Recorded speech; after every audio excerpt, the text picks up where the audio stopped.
नमो भगवते वासुदेवाय। ओम नमो भगवते वासुदेवाय। ओम नमो भगवते वासुदेवाय। नारायणं नमस्कृत्य नरं चैव नरोत्तमं देवीं सरस्वतीं व्यास ततो जयमुदीरये। मुखं करोति वाचालं पङ्गुं लङ्घयते गिरिं यत्कृपातमहं वन्दे परमानन्दमाधव। श्रीगुरुदिनतारिणे श्रीचैतन्यैश्वरम्।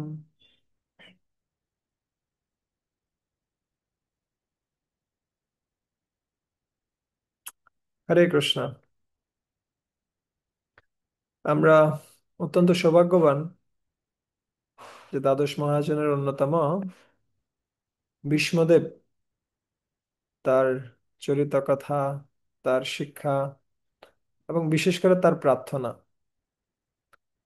আমরা অনেক সময় অনেক কিছু শিক্ষা দিই, কিন্তু আসলে ভিতরে কি চলছে সেটা বোঝা খুব কঠিন আছে। কিন্তু যখন কঠিন পরিস্থিতি আসে এবং বিশেষ করে মৃত্যুর সময়ে যখন কেউ কিছু বলে, সেটাকে আমরা বিশেষভাবে গুরুত্ব প্রদান করি। আর এখানে আমরা দেখতে পাচ্ছি ভীষ্মদেব কিভাবে মৃত্যুর সময়ে সম্পূর্ণরূপে কৃষ্ণের শরণাগত হচ্ছেন এবং পুরো জীবনটাই তার সমর্পণের বা শরণাগতির একটা জীবন। আমরা যখন বিষ্ণুদেবের কাহিনী পড়ছিলাম, আমার বারবার করে মনে পড়ছিল শিলা প্রভুপাদের কথা। ভীষ্মদেব যদিও তিনি চাইলে তিনি পাণ্ডব পক্ষে থাকতে পারতেন, অথবা তিনি চাইলে ভগবানের পক্ষে থেকে যা যা কিছু করার খুব ভালো, সারা পৃথিবীতে তিনি কি প্রতিষ্ঠিত হতেন, সবাই তার সুনাম গাইতো, অথবা তিনি সহজেই সবকিছু করতে পারতেন। কিন্তু ভগবানের ইচ্ছা হচ্ছে তার ভক্তের সাথে বীর রস আস্বাদন করা। আহ ভগবানের সাথে যুদ্ধ করবে, ভগবানকে আনন্দ প্রদান করবে। এটা হচ্ছে ভক্তের ইচ্ছা। তাই সেই ইচ্ছার সাথে ভগবানও সম্মতি প্রদান করছেন। যদি তিনি পাণ্ডব পক্ষে থাকতেন তাহলে তিনি কি করতে পারতেন না, তিনি ভগবানের সাথে যুদ্ধ করার, এই বীর রস আস্বাদন করার সুযোগ পেতেন না, এবং ভগবানও সেই রসটা আস্বাদন করার সুযোগ পেত না। তাই ভগবানকে এই আনন্দটা প্রদান করার জন্য তিনি অপর পক্ষে গ্রমণ করেছেন, যদিও তার মনটা সম্পূর্ণরূপে কৃষ্ণে আসক্ত ছিল। ঠিক একইভাবে শিলা প্রভুপাদ, যদিও তিনি রাধা দামোদর মন্দিরে ছিলেন বৃন্দাবনে, খুব সহজ সরল একটা জীবন, খুব আনন্দের জীবন। রাধা দামোদরকে দর্শন করা, রূপ গোস্বামীর ওখানে কি রয়েছে, সমাধি রয়েছে, এবং সর গোস্বামীদের বৈঠক স্থান রয়েছে, ভূগর্ভ গোস্বামীর স্থান রয়েছে। ওই সমস্ত স্থানে থেকে খুব সুন্দরভাবে তিনি জীবন যাপন করতে পারতেন। কিন্তু তিনি পৃথিবীর এক প্রান্ত থেকে আরেক প্রান্তে গমন করলেন। তিনি প্রাচ্য থেকে পাশ্চাত্যে গমন করলেন, এবং সেখানে তিনি কি করলেন, তিনি বিভিন্ন রকম সমস্যার সম্মুখীন হয়েছেন। দুবার হার্ট অ্যাটাক, তারপরে তার জিনিসপত্র যা রয়েছে তা চুরি হয়ে যাওয়া, তারপরে বিভিন্ন সময় বিভিন্ন রাষ্ট্রীয় কর্তৃপক্ষ তারা প্রায় সময় বলছে এরা হচ্ছে ব্রেইন ওয়াশিং, বিভিন্নভাবে তাকে আঘাত করার প্রচেষ্টা চলেছে। এগুলো ঠিক এক একটা তীরের মতো। ঠিক যেমনি ভীষ্মদেবকে তীর তীর দিয়ে বিদ্ধ করা হয়েছে, ভীষ্মদেবের মধ্যে এমন এমন ভাবে তীরবিদ্ধ করা হয়েছে, একটা আঙ্গুলের সমপরিমাণ জায়গাও খালি ছিল না, পুরো দেহটা তীরে বিদ্ধ ছিল। ঠিক একইভাবে শিলা প্রভুপাদকে অনেক বেশি কষ্ট পেতে হয়েছে, অনেক বেশি ব্যাগ পেতে হয়েছে, অনেক বেশি তীর দ্বারা বিদ্ধ হতে হয়েছে এই কৃষ্ণ ভাবনামৃত সংঘকে সারা পৃথিবীতে প্রতিষ্ঠা করতে গিয়ে। এবং সেই সাথে ভীষ্মদেব যেমনি সেই সরসজ্জায় শুয়ে তিনি জ্ঞান প্রদান করেছেন, ঠিক একইভাবে শিলা প্রভুপাদ যদিও অনেক বেশি সমস্যার মধ্যে দিয়ে গেছেন, অনেক ম্যানেজমেন্টের প্রবলেম, অনেক কিছু তাকে সামলাতে হয়েছে, তার ভিতরেও তিনি রাত জেগে জ্ঞান দিয়েছেন আমাদেরকে। সেই জ্ঞানগুলো কি আকারে রয়েছে আমাদের কাছে, বই আকারে রয়েছে। এবং এমনকি শেষ মুহূর্তেও যখন তিনি দেহত্যাগ করবেন 1977-এ, কৃষ্ণ বলরাম মন্দির বৃন্দাবনে, তার কোনো অঙ্গ কাজ করছে না, কিন্তু তার জিহ্বা কাজ করছে। তিনি ইনস্ট্রাকশন দিয়ে যাচ্ছেন ভীষ্মদেবের মতোই। যুদ্ধক্ষেত্রে প্রভুপাদ প্রায় বলতেন যে একজন যোদ্ধা, তার জন্য সম্মানজনক মৃত্যু হচ্ছে কি যুদ্ধক্ষেত্রে মারা যাওয়া।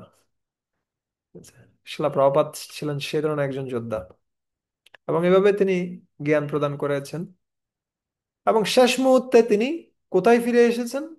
সারা পৃথিবী জয় করে আবার বৃন্দাবনে ফিরে এসেছেন। একইভাবে আমরা দেখতে পাচ্ছি, যদিও ভীষ্মদেব তিনি অনেকগুলো কার্য করেছেন, রাজনীতি সমাজনীতি বিভিন্ন কিছু তাকে করতে হয়েছে কৃষ্ণের সন্তুষ্টির জন্য, কিন্তু শেষ মুহূর্তে তিনি ফিরে এসেছেন কোথায়?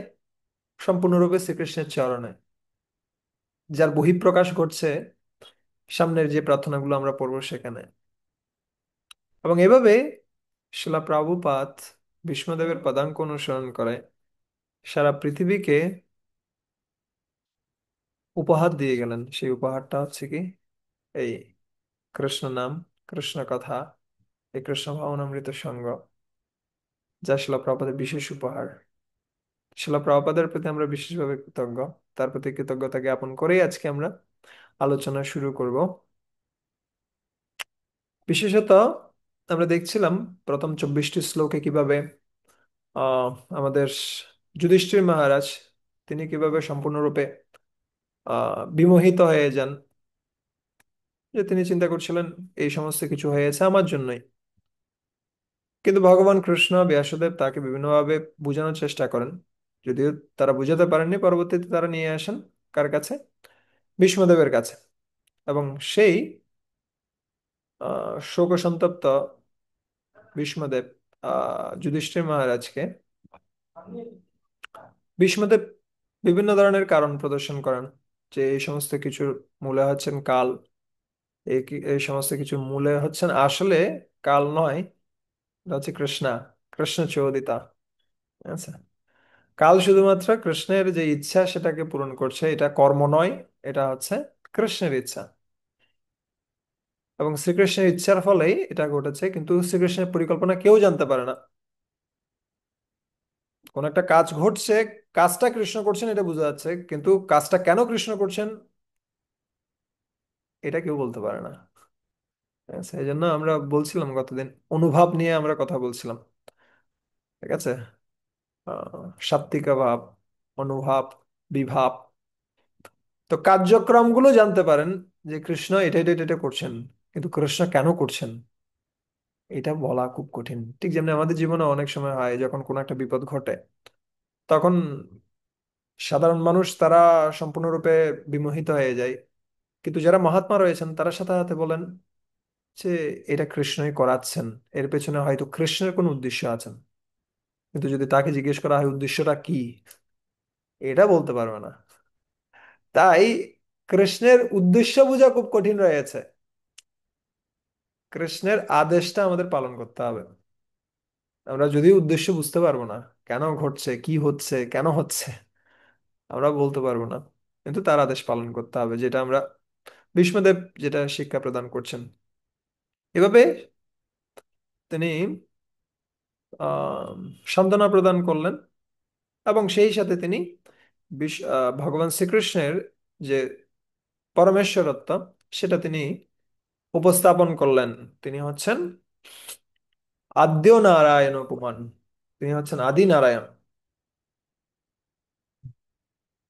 তার কাছ থেকে সমস্ত নারায়ণ মূর্তি সমূহ প্রকাশিত হচ্ছে। আচ্ছা, এবং অন্য কেউ তাকে জানতে পারে না। আর সেই সময়টিতে ভক্তিযোগের শক্তিও তিনি বর্ণনা করলেন, এবং তিনি ভগবান শ্রীকৃষ্ণকে বললেন, হে কৃষ্ণা, তুমি কৃপাপূর্বক একটু অপেক্ষা করো, আমার মৃত্যুর সময় ঘনিয়ে আসা পর্যন্ত তুমি একটু অপেক্ষা করো, তুমি কোথাও যেও না, আমি তোমাকে দর্শন করে এ দেহ ত্যাগ করতে চাই। প্রভুপাদ সেখানে তাৎপর্য লিখছিলেন, যদিও তিনি নিশ্চিত ছিলেন যে আসলে মৃত্যুর পরে তিনি অবশ্যই ভগবত ধামে ফিরে যাবেন, কিন্তু তিনি তথাপি তিনি কি করছিলেন? তিনি অত্যন্ত বিনীত ছিলেন। তিনি কখনো চিন্তা করেননি যে আমি অনেক বড় ভক্ত হয়ে গেছি, তাই এমনিতেই আমি ভগবত ধামে ফিরে যাব, এ ধরনের গর্ববোধ করেননি। এবং আরেকটা শিক্ষা আমরা পেয়েছিলাম, সেটা হচ্ছে কি, শুদ্ধ ভক্ত তিনি শ্রীকৃষ্ণের পাদপদ্মের ধ্যানেই সন্তুষ্ট। তিনি কি করতে চান না, তিনি ভগবত ধামও ফিরে যাওয়ার জন্য অত বেশি উদ্গ্রীব নন। So, এভাবে ভগবান শ্রীকৃষ্ণকে তিনি অনুরোধ করলেন, অনুরোধ করে তিনি জ্ঞান প্রদান করা শুরু করলেন। কাকে জ্ঞান প্রদান করছেন? তিনি যুধিষ্ঠির মহারাজকে জ্ঞান প্রদান করা শুরু করছেন। 26 থেকে 28 নম্বর শ্লোকে আহ, নির্দেশ সমূহ আমরা দেখব, এবং পরবর্তীতে চূড়ান্ত মুহূর্ত সমূহ প্রকাশিত হবে।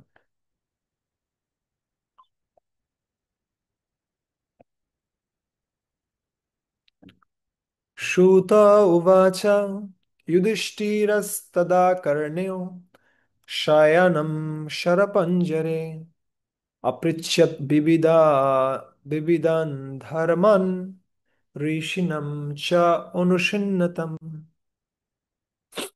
অনুবাদ পড়ুন তো।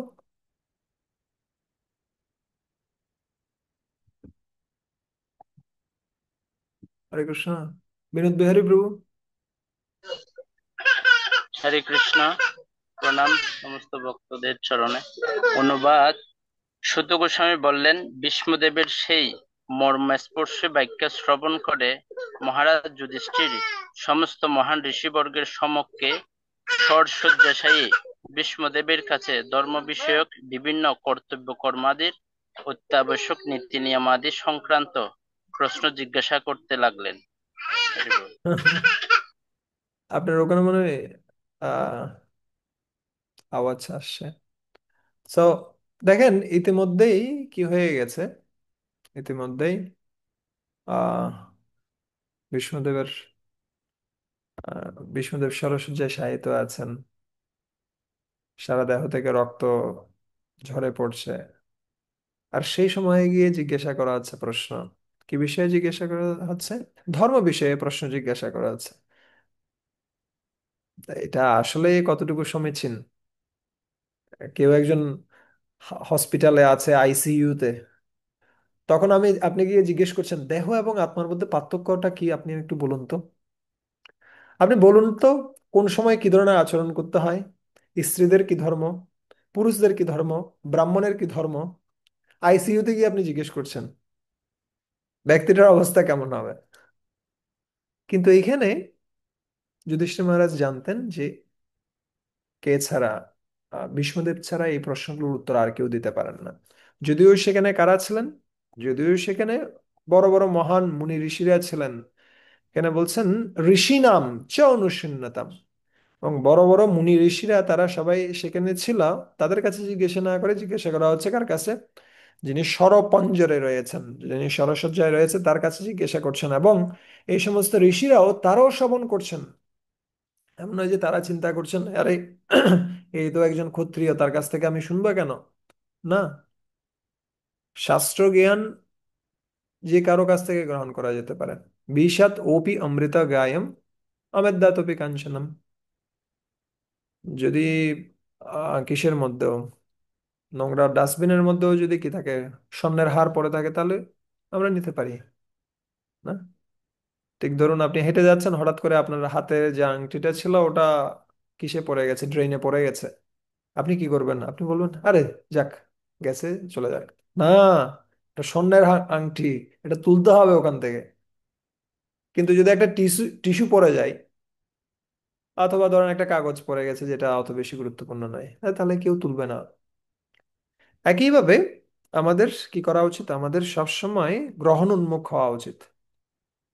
আহ কে জ্ঞান দিচ্ছে সেটা থেকেও কি জ্ঞান দেয়া হচ্ছে সেটা গুরুত্বপূর্ণ, যদি সেই ব্যক্তি গুরু পরম্পরায় থাকেন। আচ্ছা, আমাদের দেখা উচিত নয় এই তো আমার পরে আসছে বক্তৃতে, ও আমাকে কি জ্ঞান দিবে, বা ও তো একজন গৃহস্থ, ও কি জ্ঞান দিবে, ও তো একজন কি, ও আমার পরে বা এসে দীক্ষা পেয়েছে, ও কি আমাকে জ্ঞান দিবে। না, যে কোনো ব্যক্তি তিনি যদি গুরু পরম্পরায় থাকেন, আহ, তিনি কে সেটা গুরুত্বপূর্ণ নয়। তার থেকে গুরুত্বপূর্ণ আছে তিনি কি জ্ঞান প্রদান করছেন। প্রভুপাদ খুব সুন্দর তাৎপর্য লিখছেন এই বিষয়টা নিয়েই।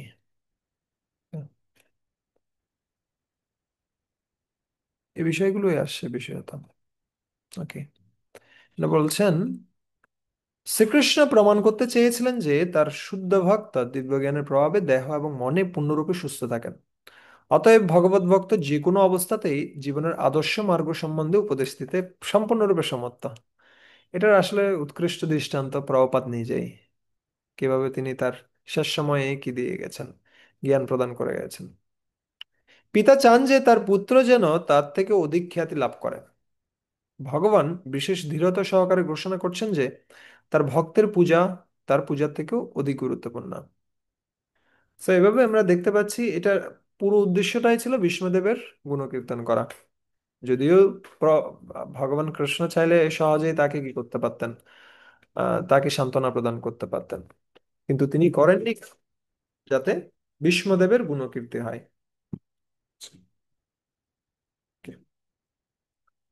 পুরুষ স্বভাব বিহিতং যথা বর্ণম যথা সমম বৈরাগ্য রাগোপাদিভ্য দিভ্যম আমনাতো ভয় লক্ষণন।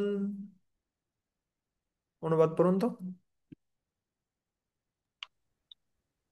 অনুবাদ: মহারাজ যুধিষ্ঠিরের অনুসন্ধিৎসায় ভীষ্মদেব প্রথম মানুষের জীবনের স্বভাব ও যোগ্যতা অনুসারে সমস্ত বর্ণ এবং আশ্রম বিভাগের সংজ্ঞা বিবৃত করলেন। তারপর তিনি যথাক্রমে দুই শ্রেণী বিভাগের মাধ্যমে অনাসক্তির প্রতিরোধী ক্রিয়া এবং আসক্তির অন্তঃক্রিয়ার বর্ণনা করলেন। লাস্ট লাইনটা বুঝাটা খুব কঠিন রয়ে গেছে। তো জিজ্ঞেস করছেন তার কাছে, আহ, পুরুষের স্বভাব বিহিতং, মানুষের স্বভাব অনুযায়ী বর্ণ এবং আশ্রমের কি কি দায়িত্ব হবে। আসলে মানুষের স্বভাব অনুসারে তার বর্ণ নির্ধারিত হয়, তার জন্ম অনুসারে প্রাথমিকভাবে নির্ধারিত হয়, কিন্তু আসলে প্রকৃতপক্ষে তার যদি স্বভাবটা সেই ধরনের না হয়, তাহলে সে ব্রাহ্মণ কুলে জন্মগ্রহণ করেও সে ব্রাহ্মণ নয়। বিশেষত তার স্বভাব। আচ্ছা, ঠিক যেমনি ভগবান কৃষ্ণ ভগবদ গীতায় বলছেন কি, চতুর্বর্ণম মায়া সৃষ্টম গুণ ও কর্ম বিভাগশ। এই গুণ বিশেষত কি করে, তার স্বভাবকে পরিচালিত করে। আচ্ছা, সো আমাদেরও দেখা উচিত আসলে আমাদের স্বভাবটা কি ধরনের, আমাদের স্বভাব কি ধরনের রয়েছে।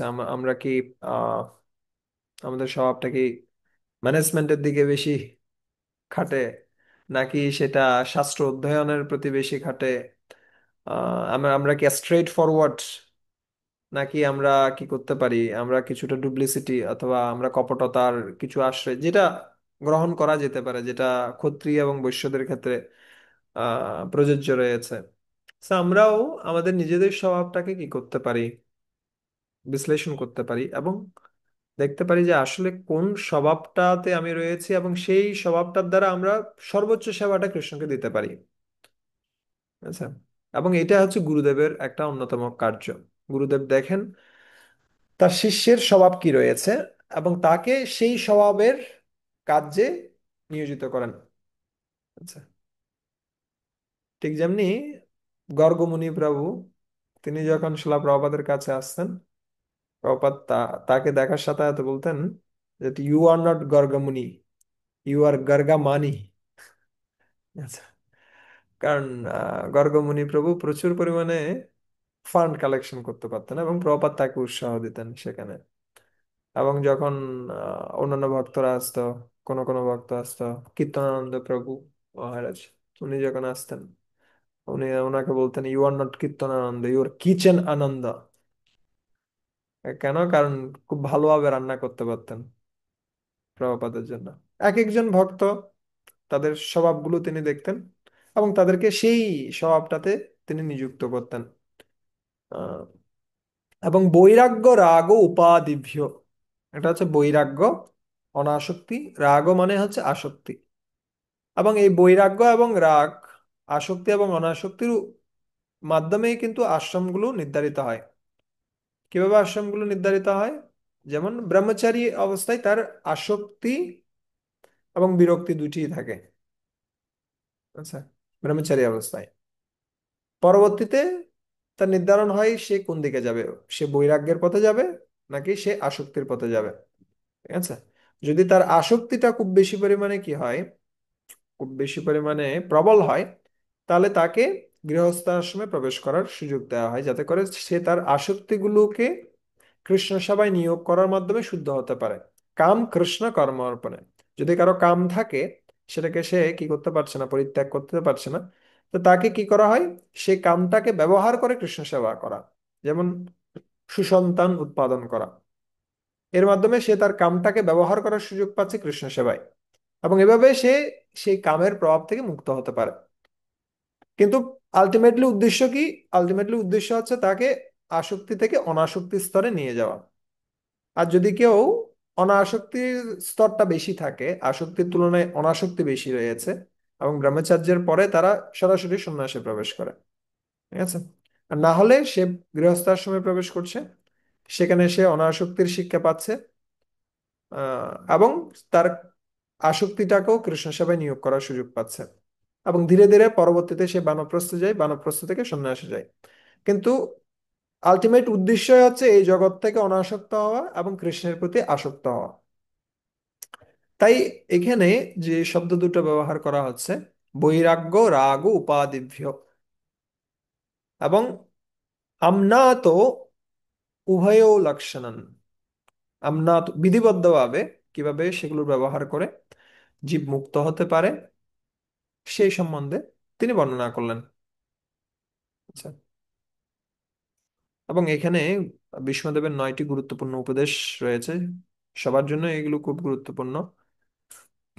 ক্রোধ না করা, মিথ্যা কথা না বলা, সম্পদ সমানভাবে বন্টন করা, ক্ষমা করা, বিবাহিত পত্নীর মাধ্যমে কেবল সন্তান উৎপাদন করা। এভাবে 9টি উপদেশ, বিশেষ উপদেশ দিয়েছেন আমাদের সবার জন্য। এই 9টি উপদেশ 9টি স্তম্ভের মতোই আমাদের চরিত্রের জন্য বিশেষত। কেননা ভক্ত মানে হচ্ছে ও আগে ভদ্রলোক, তারপর ও ভক্ত। যদি সে ভদ্রলোক না হয় তাহলে ভক্ত কিভাবে হবে? উৎপাত সৃষ্টি করবে। তাই সর্বোপরি আগে আমাদের ভদ্রলোক হতে হবে, তারপরে আমরা ভক্তি করলে আমরা খুব ভালোভাবে এগিয়ে যেতে পারবো। তাই এখানে ভদ্রলোক হওয়ার শিক্ষাটা ভীষ্মদেব প্রদান করছেন। এই গুণগুলো যদি কারো থাকে তাহলে বুঝতে হবে সে ভদ্রলোক, নাহলে সে অভদ্র। আচ্ছা। এবং এভাবে অনেক সুন্দর তাৎপর্য লিখেছেন শিলা প্রপাত। শাস্ত্রে বিশেষভাবে নির্দেশ দেওয়া হয়েছে যে শূদ্রের কখনো ধন সঞ্চয় করা উচিত নয়। শূদ্র যখন এই ধন সঞ্চয় করে তখনই সে আসবপান, স্ত্রী সঙ্গ এবং দ্রুত ক্রীড়া আদি পাপ কর্মে লিপ্ত হয়ে সে ধনের অপব্যবহার করবে। সো আমরা শূদ্র নাকি আসলে আমরা ব্রাহ্মণ বৈষ্ণব হতে যাচ্ছি, সেটা নির্ভর করবে আমরা আমাদের উপার্জিত অর্থকে কিভাবে ব্যবহার করছি। ঠিক আছে। সো কিন্তু তার অর্থ এই নয় যে শূদ্রদেরকে কি এক এক পাশে করে রাখা হয়েছে বা তুচ্ছ করা আছে। যে কোনো যজ্ঞের পূর্বে তাদেরকে কি করতে হয়? শূদ্রদের প্রচুর পরিমাণে ভোজন এবং বস্ত্রের দ্বারা সন্তুষ্ট করা উচিত। এখানে আসছে মূল বিষয়টা। যে কোনো আশ্রমে হয় না, এটা পড়ুন তো, আশ্রম ধর্মের। আশ্রম ধর্মের প্রধান উদ্দেশ্য হচ্ছে জ্ঞান এবং বৈরাগ্য জাগ্রত করা। ব্রহ্মচারী আশ্রম ভবিষ্যৎ জীবনের জন্য প্রশিক্ষণ স্থল। এই আশ্রমে শিক্ষা দেওয়া হয় যে এই জড়জগৎ জীবের প্রকৃত আবাস নয়। ইয়েস, আমরা এর আগেও দেখেছিলাম যখন বর্ণনা করা হচ্ছিল, কোথায় ব্যাসদেবের আশ্রমের কথা বর্ণনা করা হচ্ছিল, সেখানেও বর্ণনা করছিলেন যে আশ্রম মানে কি? আশ্রম মানে হচ্ছে যেখানে আধ্যাত্মিকতাকে সর্বাগ্রে গুরুত্ব দেওয়া হয়। এবং সেটা যে কোনো কিছুই হতে পারে, সেটা ব্রহ্মচারী, গৃহস্থ, বানপ্রস্থ, সন্ন্যাস সবাই আশ্রমের অন্তর্ভুক্ত। যদি তারা আধ্যাত্মিকতাকে অগ্রাধিকার দেয়। যদি আধ্যাত্মিকতাকে অগ্রাধিকার দেয়া না হয়, তাহলে বিশাল বিশাল বিল্ডিং যেগুলো রয়েছে মন্দিরের, সেই বিশাল বিশাল বিল্ডিংকেও কি বলা হবে? বলা হবে এরা হচ্ছে মঠমেধি। ভক্তি সিদ্ধান্ত সরস্বতী গোস্বামী ঠাকুর এই শব্দটা ব্যবহার করতেন। যেমনি আমাদের কি রয়েছে গৃহস্থের ক্ষেত্রে গৃহস্থ, গৃহমেধি।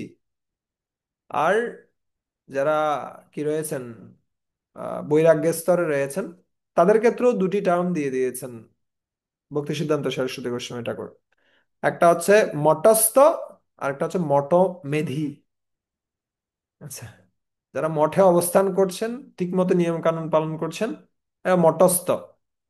আর যারা মঠে অবস্থান করছেন কিন্তু ঠিক মতো কি করছেন না, আধ্যাত্মিকতাকে গুরুত্ব প্রদান করছেন না, তখন তারা মঠমেধিতে পরিণত হতে পারেন। তাই স্থানটা কোথায় আছি সেটা খুব বেশি পরিমাণে কি নয়, গুরুত্বপূর্ণ নয়। আমাদের মনটা কোথায় আছে সেটা সবচেয়ে বেশি গুরুত্বপূর্ণ।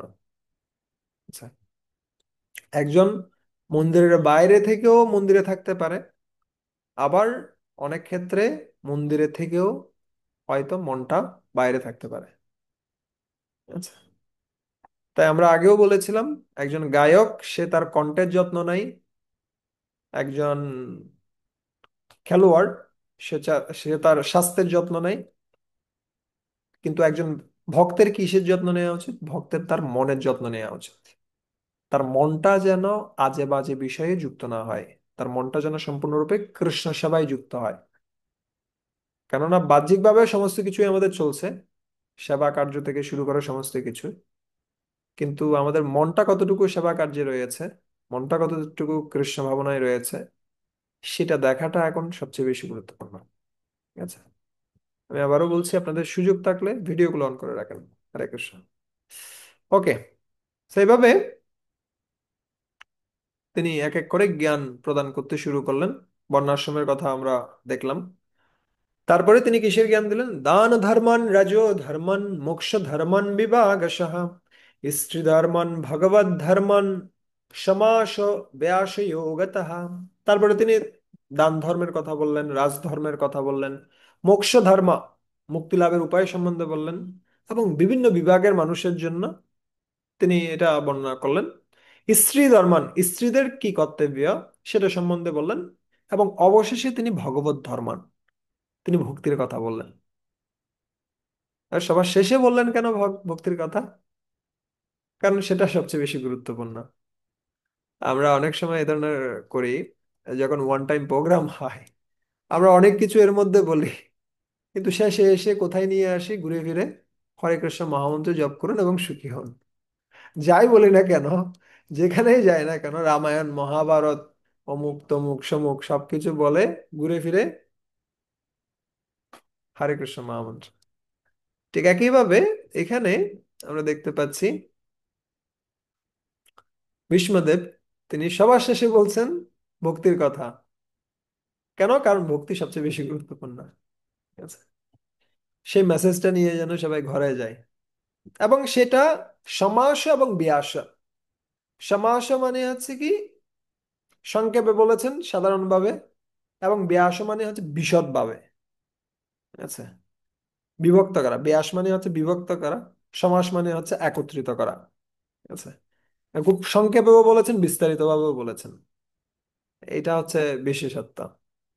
আচ্ছা, তো আমাদের ক্ষেত্রেও যারা প্রচার করছেন, এখানে অনেকজন প্রচারক রয়েছেন। আমাদের প্রচারের প্রক্রিয়াটা এমন হতে হবে যে আপনাকে যদি বলে 5 মিনিট, 5 মিনিট, 10 মিনিট, 10 মিনিট, আবার যদি বলে 2 ঘন্টা ক্লাস দেন, এটার উপর 2 ঘন্টা। আচ্ছা, আমরা যেন এই ধরনের না হয় যে 5 মিনিট বলেছে, 5 মিনিটের জায়গায় 2 ঘন্টা পার করে দিলাম, অথবা 2 ঘন্টা বলতে বলেছে, 5 মিনিট বলে শেষ হয়ে গেল। না, যখন যে ধরনের প্রয়োজন সেই অনুসারে আমাদের প্রচার করতে হবে। সমাসা এবং বেয়াসা।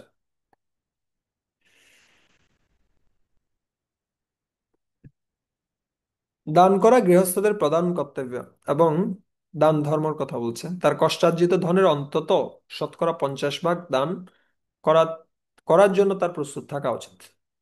তা আমাদের নীতিটা আমাদের জানা উচিত যে আসলে নীতি হচ্ছে 50 ভাগ দান করার।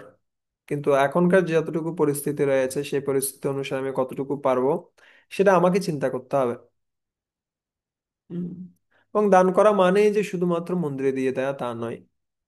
দান করা মানে হচ্ছে আপনি আপনার আশেপাশের লোকজন যারা রয়েছে তাদেরকে ডাকতে পারেন ঘরে, ডেকে এনে আপনি কি করতে পারেন, ওদেরকে হরিকথা শোনাতে পারেন, একটু কৃষ্ণ নাম করতে পারেন, কৃষ্ণ প্রসাদ দিতে পারেন। মানুষ স্বাভাবিকভাবে আত্মীয় স্বজনদের ডাকে, খাওয়ায়, বা আশেপাশের লোকজনদের সাথে একটু ভালো সম্পর্ক রাখতে চায়। একইভাবে আমরা ওই বিষয়টাকে ব্যবহার করতে পারি। এটা আমরা আগেও দেখেছি, প্রপাত তাৎপর্যের মধ্যে এটা বলছিলেন দানটা কিভাবে হতে পারে। বিশেষত প্রসাদ আর হচ্ছে কি গ্রন্থ, এই সমস্ত কিছুর মাধ্যমে আমরা কি করতে পারি, দানে যুক্ত হতে পারি।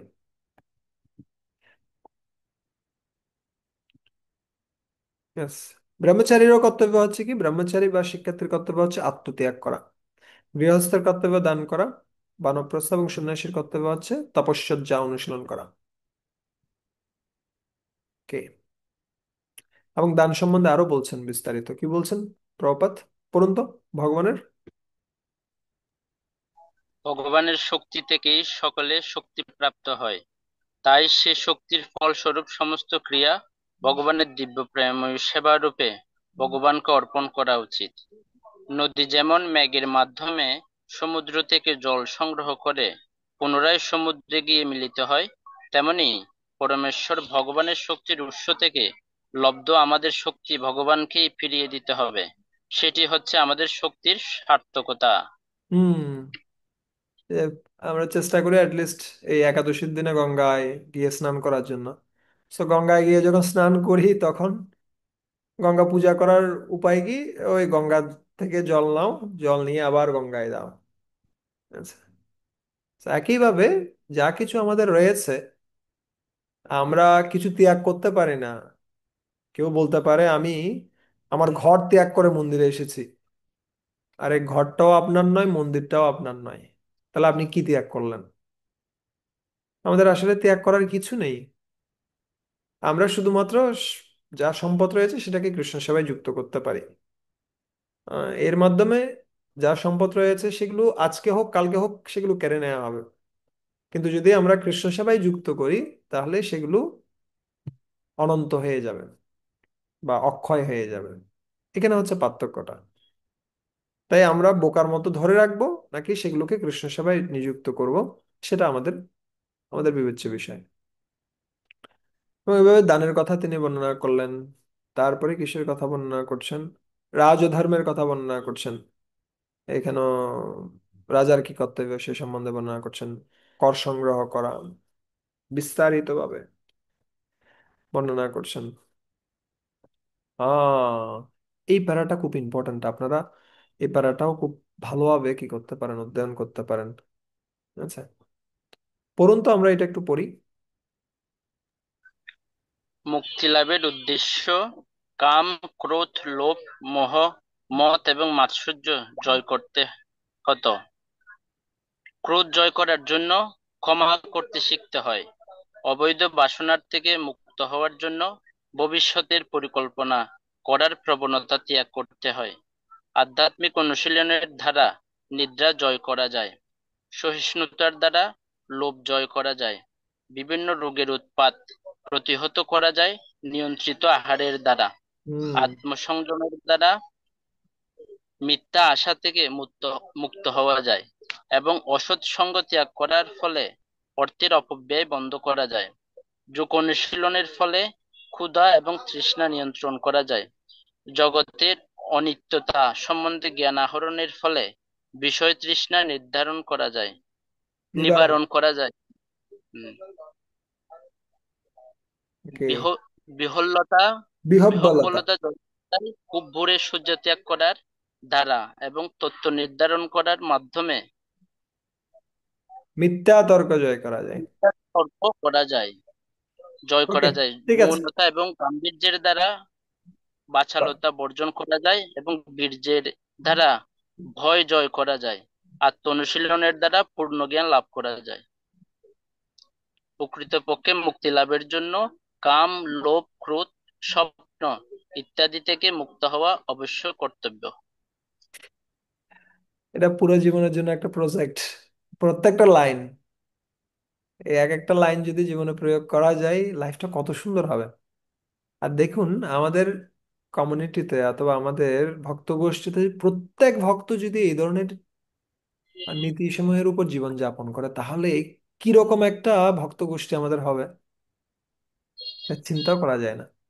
কিন্তু সেরকম ভক্ত গোষ্ঠী যখন আমরা আশা করছি, আমরা সবাই আশা করি কেউ ক্রোধ করবে না, সবাই সবার সাথে ভালো আচরণ করবে, সবাই খুব বিনয়ী হবে, আমরা আশা করি। তাই আমরা যা কিছু আশা করি তা নিজেকে দিয়ে শুরু করতে হবে। আমরা অন্যদের কাছ থেকে যা কিছু আশা করি, আমরা নিজেরা সেগুলো পালন করব, এবং এইভাবে নিজের আচরণের মাধ্যমে আমরা অন্যকে শিক্ষা দিতে পারি। কিন্তু আমরা অনেক ক্ষেত্রে নিজেরা আচরণ করি না, অন্যদেরকে শিক্ষা দিতে চাই। তখনই সমস্যাগুলো সৃষ্টি হয়, বা অন্যদের কাছ থেকে আমরা আশা করতে থাকি যে অন্যরা এভাবে আচরণ করবে, যদিও আমরা আচরণ করছি না। কিন্তু যদি প্রত্যেক ভক্ত, এখানে যারা রয়েছেন, এখানে ৬৬ জন ভক্ত রয়েছেন, প্রত্যেক ভক্ত যদি নিজেরা এই নীতিগুলো পালন করেন, কাউকে শিখাতে হবে না, নিজেরা পালন করুন, তাহলে ধীরে ধীরে ওদের পরিবার, ওদের আত্মীয় স্বজন, সব জায়গায় এই নীতিগুলোর ভিত্তিতেই একটা সমাজ গড়ে উঠবে, যে সমাজটা হবে আদর্শ সমাজ। আচ্ছা, তারপরে তিনি স্ত্রী ধর্মের কথা বর্ণনা করলেন। পড়ুন তো স্ত্রী লোকদের। হুম। স্ত- স্ত্রীদের পুরুষের অনুপ্রেরণায় উৎস বলে মনে করা হতো। প্রকৃতপক্ষে স্ত্রীলোকেরা পুরুষদের থেকে অধিক শক্তিশালী। শক্তিশালী জুলিয়াস সিজার ক্লিওপেট্রার বশীভূত ছিল। এই প্রকার শক্তিশালী স্ত্রীলোকেরা লজ্জার দ্বারা নিয়ন্ত্রিত হয়। তাই লজ্জা স্ত্রীলোকদের ভূষণ। একবার এই নিয়ন্ত্রণ শিথিল হয়ে গেলে স্ত্রীলোকেরা ব্যভিচারের দ্বারা সমাজ মহা উৎপাতের সৃষ্টি করে। ইয়েস। তো আহ নারীরা কখনোই দুর্বল নয়, নারীরা সবচেয়ে বেশি শক্তিশালী। কিন্তু তারা কিসের দ্বারা নিয়ন্ত্রিত হয়? লজ্জার দ্বারা নিয়ন্ত্রিত হয়। কিন্তু যখন এই লজ্জা নামক নিয়ন্ত্রণের বাঁধটা ভেঙে যাবে, তখন সেখানে একটা উৎপাত সৃষ্টি হবে। সেই উৎপাতটা হচ্ছে কি? বর্ণ সংকর। বর্ণ সংকর সৃষ্টি হবে। তাই আমাদের প্রত্যেকের দায়িত্ব হচ্ছে আমাদের পরবর্তী প্রজন্মকে সুরক্ষা প্রদান করা। তাই পরবর্তী প্রজন্মকে সুরক্ষা কিভাবে প্রদান করা যাবে? পুরুষদের ক্ষেত্রে হচ্ছে তাদের ব্রহ্মচর্য কি করা, পালন করা খুব ভালোভাবে। আর স্ত্রীদের পক্ষে শব্দটা হচ্ছে কি? সতীত্বা, সতী হওয়া, বা তাদের স্বামীকে অনুসরণ করা। ঠিক আছে, সতীত্বা। যদিও এখনকার সমাজে অনেকগুলো ব্যতিক্রম রয়েছে, সিচুয়েশন গুলো অনেক খারাপ, তো তথাপি আমাদের প্রচেষ্টা থাকা উচিত আহ, যারা যে পর্যায়ে রয়েছে সেই পর্যায়ে কি থাকা, তাদের কর্তব্যগুলো পালন করা। এবং একজন গৃহস্থ যদি তাদের স্ত্রীকে নিয়ে সন্তুষ্ট থাকে, তাকেও বলা হচ্ছে একনারী ব্রহ্মচারী। আচ্ছা, একজন নারীকে নিয়ে সন্তুষ্ট রয়েছেন বা কি রয়েছেন, এটা প্রভুপাদ বলতেন প্রায় সময়, তিনিও ব্রহ্মচারী। আচ্ছা, তাই আমাদের চেষ্টা করতে হবে আমাদের দায়িত্বগুলো যেন আমরা খুব ভালোভাবে পালন করি। তাহলে স্বাভাবিকভাবে পরবর্তী প্রজন্ম যারা আসবে, তারা স্বাভাবিকভাবেই আমাদেরকে অনুসরণ করবে। তার ব্যতিক্রমও হতে পারে, কিন্তু ব্যতিক্রমের হারটা খুব কমে যাবে। ধর্ম ধর্মার্থ কাম মোক্ষাংশ্চ সহোপায়ন যথা মুনে নানা আখ্যান ইতিহাসেষু বর্ণয়ম আশু তত্ত্ববিদ। পড়ুন তো। আরে বল।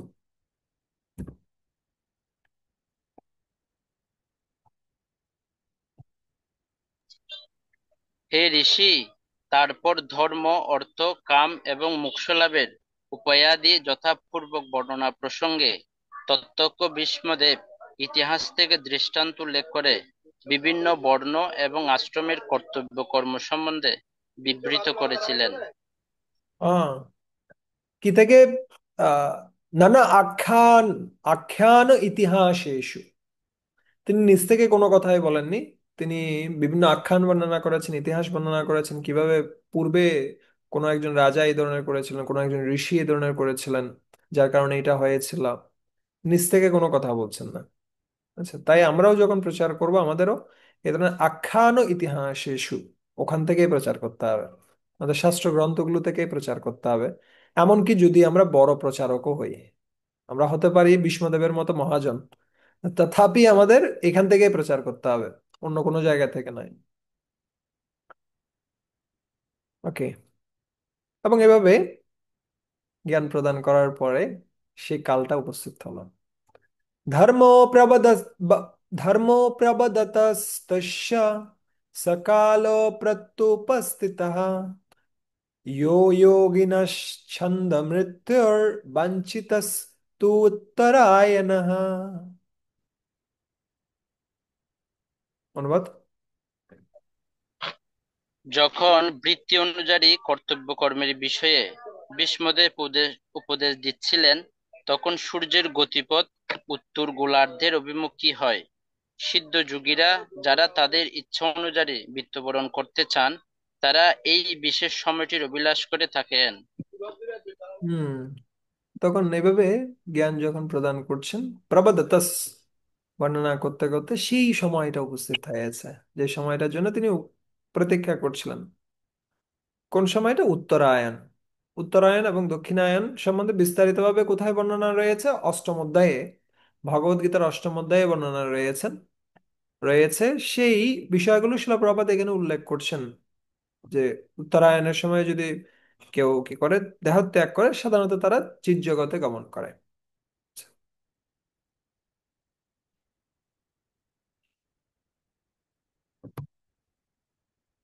তৎ উপসংহৃত গিরৌ সহস্রিণীর বিমুক্ত সঙ্গম মনোধি পুরুষে কৃষ্ণে লসৎপীত পটে চতুর্ভুজে পুরস্থিতা মিলিত দৃগ্বিধারয়াৎ।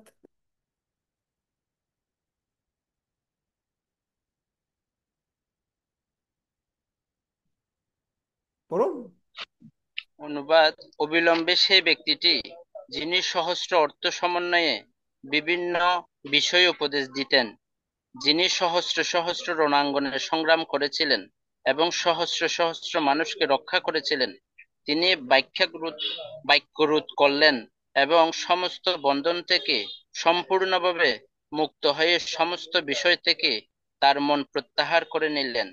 তার নয়ন সমক্ষে যে দীপ্তিময় উজ্জ্বল পীত বসনধারী চতুর্ভুজ আদি পরম পুরুষ ভগবান শ্রীকৃষ্ণ দাঁড়িয়েছিলেন, তার দিকে তখন প্রসারিত নির্নিমেষ দৃষ্টি নিবদ্ধ করে রইলেন। সো এভাবে তিনি জ্ঞান প্রদান করছেন, কিন্তু হঠাৎ করে তিনি উপসংহৃত্য, উপসংহৃত্য মানে হচ্ছে তিনি তার যে আহ গুটিয়ে নেয়া, কি কি গুটিয়ে নিয়েছেন? গিরা, তার যে বাক্য সেটা বন্ধ করে দিলেন। যদিও তিনি বিভিন্ন বিষয়ে তিনি অভিজ্ঞ ছিলেন। সহস্রিনী, প্রপাত অনুবাদ করছেন সহস্রিনী শব্দটার, যে সহস্র সহস্র বিষয়ে তিনি কি ছিলেন? সহস্র বিজ্ঞান এবং কলা বিষয়ে নিপুণ ছিলেন, এবং তিনি এভাবে লেকচার দিতে চাইলে অনেকক্ষণ লেকচার দিতে পারতেন। কিন্তু লেকচার বন্ধ করে দিয়ে তিনি এখন কি করলেন? তিনি তার মনকে সম্পূর্ণরূপে মনো আদি পুরুষে, সেই আদি পুরুষ, পুরুষের প্রতি তার মনকে নিবদ্ধ করলেন। সেই আদি পুরুষটা কেমন? তিনি হচ্ছেন কৃষ্ণ। কৃষ্ণে লসৎ পীত পটে চতুর্ভুজে, সেই কৃষ্ণ যিনি তার পীতবসন ধারণ করেছেন এবং যিনি চতুর্ভুজ। কৃষ্ণ সাধারণত দ্বিভুজ, কিন্তু বিশ্বনাথ চক্রবর্তী ঠাকুর বর্ণনা করছেন আহ কে ভীষ্মদেব যে রূপের ধ্যান করতেন, যে মন্ত্র উচ্চারণ করতেন, সেটাতে চতুর্ভুজ ছিল। এটা একটা বৈকুণ্ঠের একজন কৃষ্ণ। আচ্ছা। পার্থ সখা, পার্থ সারথী, সেই রূপে তিনি কি করতেন? সবসময় ধ্যান করতেন। পুরস্থিতে অমিলিত দৃগ্বিধারয়াৎ। পুরস্থিতে মানে হচ্ছে সেখানে তার সম্মুখে স্থিত ছিল ভগবান শ্রীকৃষ্ণ, যিনি তার সম্মুখে স্থিত ছিলেন, তার দিকে অমিলিত দৃষ্টিতে, মানে চোখের পলক না ফেলে তিনি সম্পূর্ণরূপে দেখে রয়েছেন।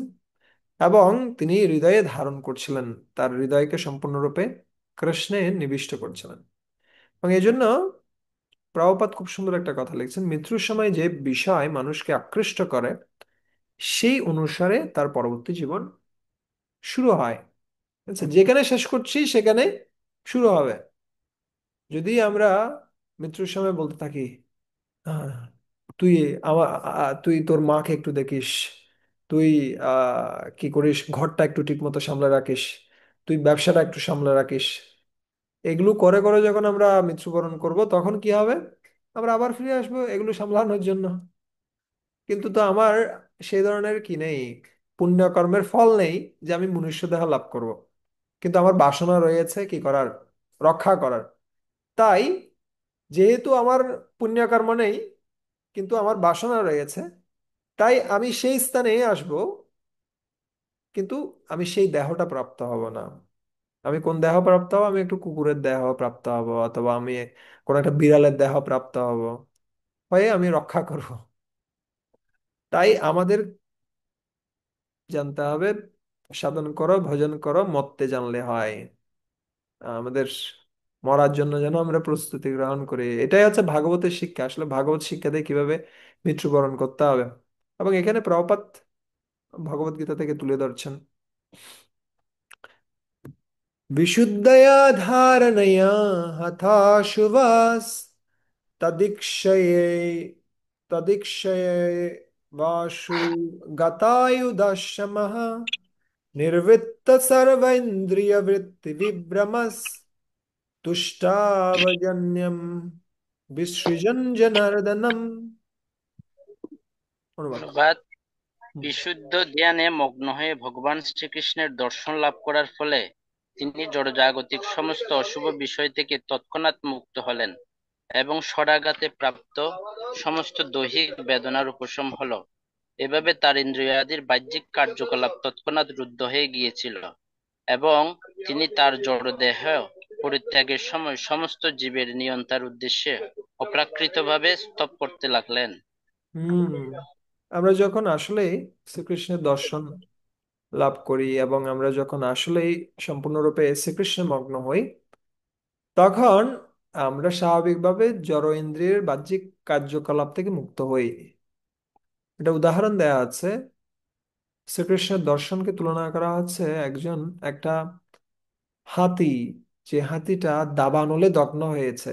সেই দাবানলে দগ্ধ হাতি যখন জলের সংস্পর্শ পায়, তখন যেমনি সে একটা প্রশান্তি অনুভব করে, ঠিক তেমনি যখন কোনো একজন ব্যক্তি যে সম্পূর্ণরূপে কাম ক্রোধ প্রবৃত্তির অনল দ্বারা সম্পূর্ণরূপে দগ্ধীভূত, সে যখন মন্দিরে গিয়ে ভগবানকে দর্শন করে, তার কমনীয় রূপ দর্শন করে, তখন সে সম্পূর্ণরূপে পরিতৃপ্ত হয়। আহ, আমাদের আধ্যাত্মিক বাসনাগুলো তৈরি হয়, পালন হয়, এবং সেগুলো পূর্ণ হয় ভগবানের দর্শন লাভ করার মাধ্যমে। ঠিক আছে? ভগবানের দর্শন লাভ করার মাধ্যমে কি হবে? আধ্যাত্মিক বাসনা তৈরি হবে। ঠিক আছে? সেগুলো বজায় থাকবে, আধ্যাত্মিক বাসনাগুলো। এবং সেই আধ্যাত্মিক বাসনাগুলো পূর্ণ হবে কি করার মাধ্যমে? ভগবানের দর্শন লাভ করার মাধ্যমে। তাই আমাদের প্রচেষ্টা করা উচিত অন্ততপক্ষে নিজের ঘরে যে বিগ্রহ রয়েছে সেই বিগ্রহের খুব সুন্দরভাবে শৃঙ্গার করার, তাকে দর্শন করার। আমাদের সুযোগ করে নেওয়া উচিত মন্দিরে যাওয়ার, মন্দিরের বিগ্রহ দর্শন করার। দর্শন করে সেই রূপটাকে যেন শুধুমাত্র মোবাইলে ছবি তুলে না আনি, আমরা যেন হৃদয়ে ছবি তুলে আনি, যেন আমরা চোখ বন্ধ করলেই সেই রূপটা দর্শন করতে পারি। বুঝলে? এভাবে কাম ক্রোধের যে অগ্নি, সেই অগ্নি থেকে আমরা কি থাকতে পারবো? মুক্ত থাকতে পারবো। এবং এভাবে আহ কে ভীষ্মদেব সম্পূর্ণরূপে কৃষ্ণে শরণাগত হলেন। এখন আমরা দেখবো 32 থেকে 42 নম্বর শ্লোকে খুব সুন্দর প্রার্থনা নিবেদন করছেন ভীষ্মদেব। এই প্রার্থনাগুলো আমরা চেষ্টা করতে পারি খুব ভালোভাবে অধ্যয়ন করে উপলব্ধি করার, ভগবানের কাছে গিয়ে আমরা প্রার্থনা করতে পারি এই প্রার্থনাগুলো। এবং সেই সাথে এগুলো আমরা চেষ্টা করতে পারি মুখস্থ করার জন্য। আচ্ছা, শ্লোক মুখস্থ করা হচ্ছে কিসের মতো? পকেটে টাকা থাকার মতো। যেটা সবসময় ইউজ করতে পারবেন, পকেটে টাকা আছে মানে আপনি ইউজ করতে পারবেন। আর কিসে, ধরেন বই, বইয়ে কি রয়েছে, জ্ঞান রয়েছে, আপনার কাছে বই আছে, অনেকগুলো বই কিনে রেখেছেন, বইয়ে অনেক জ্ঞান আছে। সে বইয়ের জ্ঞান হচ্ছে কিসের মতো? বাজারে টাকা থাকার মতো। বাজারে টাকা আছে কিন্তু এটা আপনার টাকা না। আচ্ছা, আর যদি সে বই পড়ে কিছু নোট করে রাখেন ডায়েরিতে, সেটা হচ্ছে ব্যাংকে টাকা রাখার মতো। তো যখন প্রয়োজন হবে তখন তুলতে পারবেন, কিন্তু ব্যাংকও কিন্তু শুক্র শনিবারে বন্ধ থাকে, ব্যাংকে আপনি পাবেন না। আবার অনেক সময় ব্যাংক দেউলিয়া হয়ে যায়, দেখেছেন না? কিছু কিছু ব্যাংক দেউলিয়া হয়ে যাচ্ছে, কারণ এই ব্যাংকগুলো থেকে আর টাকা পাওয়া যাচ্ছে না। তো মাঝে মাঝে আপনি কিছু না কিছু নোট বইয়ে অনেক কিছু লিখবেন, কিন্তু নোট বইগুলো হারিয়ে যাবে, কোথায় জেনে রেখেছি আর পাওয়া যাচ্ছে না। তাই কিছু নোট করে রাখা, সেটা হচ্ছে কিসের মতো? ব্যাংকে টাকা রাখার মতো। কিন্তু কিছু শ্লোক মুখস্থ করে রাখা, কিছু গুরুত্বপূর্ণ লাইন মুখস্থ করে রাখা শাস্ত্র থেকে, প্রভুপাদ কি বলছেন এই বিষয়ে, এমন নয় যে আমরা বলে দিব প্রভুপাদ বলেছেন এটা, আসলে প্রভুপাদ কি বলেছেন এটা আমার কথাটাই আমি বলে দিলাম প্রভুপাদের নাম দিয়ে, সে ধরনের যেন না হয়। যদি আমরা শ্লোক মুখস্থ করি, সেটা পকেটে টাকা থাকার মতো, আমরা যে কোনো সময় ব্যবহার করতে পারবো। এবং আমাদের বিশেষত আমাদের একটা শখ থাকা উচিত। শখটা হচ্ছে হরিনাম বিষয়ক শ্লোক শেখা, শখটা হচ্ছে প্রার্থনা বিষয়ক শ্লোক শেখা। আহ, যেটা আমরা কার কাছে গিয়ে করতে পারবো? আমাদের গৌরনিতাইয়ের কাছে, আমাদের রাধা মাধবের কাছে আমরা গিয়ে করতে পারবো খুব সুন্দরভাবে। এভাবে উত্তম শ্লোকের মাধ্যমে আমরা শ্রীকৃষ্ণের বন্দনা করতে পারবো। চলুন আমরা এত সুন্দর শ্লোকগুলো অবগাহন করি। শ্রী ভীষ্ম উবাচ ইতিমতিরূপকল্পিতা বৃতৃষ্ণা ভগবতি स्वात्ततपुङ्गवे विभुम्नि शशुकमुपगते कचित् विहर्तुं प्रकृतिमुपेयसियाद्बभो प्रवाहा। অনুবাদ। অনুবাদ: ভীষ্মদেব বললেন, আমার চিন্তা, অনুভূতি এবং ইচ্ছা, যা এতদিন বিভিন্ন বিষয় এবং বৃত্তিগত কর্তব্যে নিয়োজিত ছিল, তা এখন সর্বশক্তিমান ভগবান শ্রীকৃষ্ণে বিনিযুক্ত হোক। তিনি সর্বদা আত্মতৃপ্ত, কিন্তু কখনো কখনো ভক্তকুল শ্রেষ্ঠ রূপে তিনি এই জড়জগতে অবতরণ করে অপ্রাকৃত আনন্দ উপভোগ করেন, যদিও এই জড়জগৎ তার থেকেই সৃষ্ট হয়েছে। বিষ্ণুদেব বলছেন, আমার একটা, যেহেতু হে ভগবান কৃষ্ণ, আপনি এত কষ্ট করে আমার এখানে চলে এসেছেন, আমার মৃত্যুসজ্জায়, আমি আপনাকে একটা গিফট দিতে চাই, আমি একটা আপনাকে উপহার দিতে চাই। আমার একটা কন্যা রয়েছে, সেই কন্যাটাকে আপনি গ্রহণ করুন, সেটাকে আপনি বিবাহ করুন। এখন কৃষ্ণ বলছে, তোমার কন্যা আছে মানে? তুমি না ব্রহ্মচারী, আজীবন ব্রহ্মচারী, তোমার আবার কন্যা হয় কিভাবে? বলছে, না না, আমার একটা কন্যা রয়েছে, সেই কন্যাটা হচ্ছে কে? সেই কন্যাটা হচ্ছে আমার মন, মতি। ইতি মতির উপকল্পিতা বৃতৃষ্ণা। আমি আমার যে মতি, বা আমার যে চিন্তা, অনুভূতি, ইচ্ছা, সেই মতি নামক আহ কন্যাটিকে তোমার কাছে সমর্পণ করতে চাই। উপকল্পিতা, তোমার কাছে সমর্পণ করতে চাই, তুমি এটা গ্রহণ করো। আসলে আমাদের কিছুই নেই, আমাদের একমাত্র বিষয় রয়েছে, সেটা হচ্ছে কি ইচ্ছা করা। একটা স্বাধীনতা আমাদের রয়েছে, না হলে সবকিছু কৃষ্ণের। আমরা শুধুমাত্র ইচ্ছা করতে পারি আমরা কৃষ্ণের সেবা করব নাকি করব না, আমরা ভোগ করব না করব না। আমাদের এই ইচ্ছাটা যখন আমরা কৃষ্ণকে দান করি, স্বাভাবিকভাবে আমাদের মতি আমরা যখন কৃষ্ণকে দান করছি, আমাদের গতিটাও খুব ভালো হয়। ঠিক আছে? তাই এখানে বলছে কি, আমি তোমাকে আমার মতিটা দান করছি, আমার চিন্তা চেতনা যা কিছু রয়েছে সবকিছু আমি তোমাকে দিচ্ছি। এবং কৃষ্ণ বারবার করে কিন্তু একই জিনিসটা ভগবদ গীতায় বলছেন না? ভগবান কৃষ্ণ ভগবদ গীতায় বারবার করে কি চাইছেন? তোমার মনটা আমাকে দাও। কারণ মনটা হচ্ছে সবচেয়ে গুরুত্বপূর্ণ একটা বিষয়। প্রত্যেকটা জীবের জন্য। যদি এই মন নামক বিশেষ কন্যাটিকে আমরা কৃষ্ণের সাথে বিবাহ দিতে পারি, তাহলে স্বাভাবিকভাবে এই মনটা খুব ভালো থাকবে। আচ্ছা, আমরাও অনেক আনন্দে থাকতে পারবো। এখন প্রশ্ন আসতে পারে, যখন কেউ কাউকে উপহার দেয় তখন বিনিময়ে কিছু পেতে চাই, তোমার কি এ ধরনের কিছু চাওয়ার আছে? বলছে, না, আমি হচ্ছে ব্রিটিশ না। আমি আমি সম্পূর্ণরূপে আমার সব ধরনের কি থেকে, ইন্দ্রিয় সুখ বাসনা থেকে মুক্ত। আমার বিনিময়ে কিছু পাওয়ার নেই। আমি শুধুমাত্র দিতে চাই তোমাকে, আমার এই মনটা কৃষ্ণকে তোমাকে দিতে চাই। এখন প্রশ্ন হচ্ছে, তুমি আমাকে কেন দিবে? তুমি তো অনেক ব্যক্তি রয়েছে এখানে, তাদের কাউকে দিতে পারতে। কেন আমার কাছে তুমি তোমার মন নামক কন্যাটিকে দিতে চাইবে? তখন বিষ্ণুদেব বলছেন, কারণ তুমি হচ্ছে ভগবতী, তুমি হচ্ছে ভগবান। আচ্ছা, তখন কৃষ্ণ বলছেন, আরে, ভগবান তো নারায়ণ বলে সবাই জানে।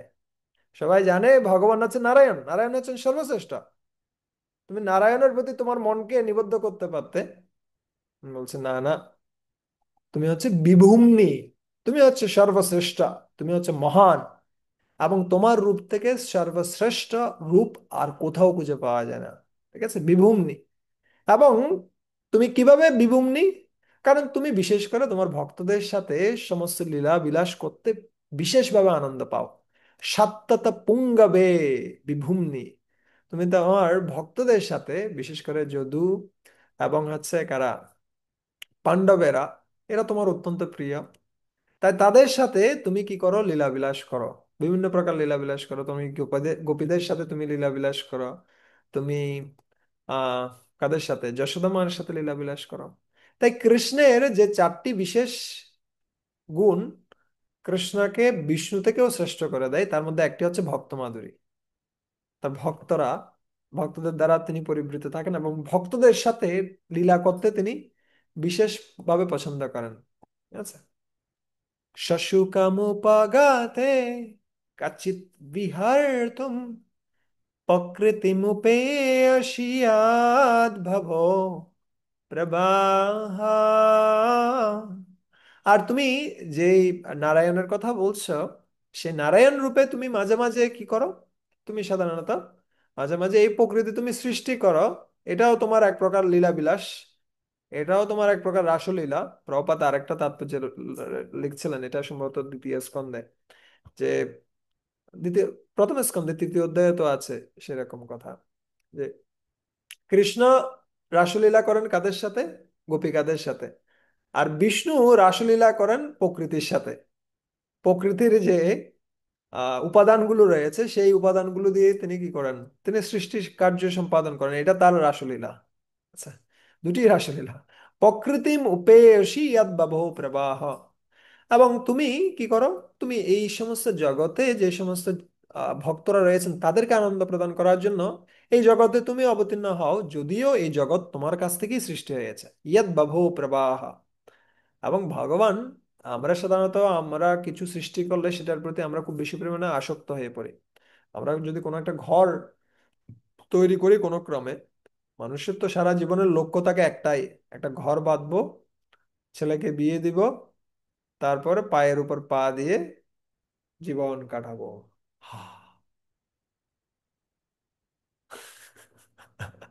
এটা থাকে লক্ষ্য। ঠিক আছে। এবং সে যেখানেই যায় না কেন, তার চেহারায় ভাসে, তার মনে ভাসে ঘরটা কেমন আছে, কারণ ঘরটা আমি বানিয়েছি, এটা আমার স্বপ্ন সম্পূর্ণরূপে। কিন্তু কৃষ্ণ, তিনি এই জড়জগৎ সৃষ্টি করলেও তিনি এই জড়জগতের প্রতি আসক্ত নয়। কিন্তু তথাপি তিনি আসেন কেন? তার ভক্তদেরকে আনন্দ প্রদান করার জন্য। ঠিক আছে। যদিও তিনি সসুকম, তিনি নিজেই নিজেতে আত্মারাম, তিনি নিজেতেই সন্তুষ্ট। তো তথাপি তিনি তার ভক্তদেরকে সন্তুষ্টি প্রদান করার জন্য, আবার নিজেও কিছু আনন্দ পাওয়ার জন্য ভক্তদের সাথে লীলাবিলাস করে তিনি এই জগতে আসেন।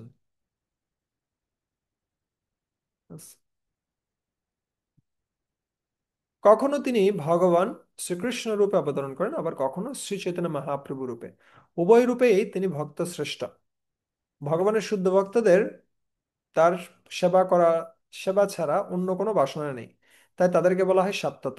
ভগবান হচ্ছেন এই সমস্ত সাত তত্ত্বের মধ্যে প্রধান, সাত্তত পুঙ্গাবা। ঠিক আছে, আমরা এর আগেও পড়েছিলাম সপ্ততপতি, ভগবান সপ্ততাম প্রতি।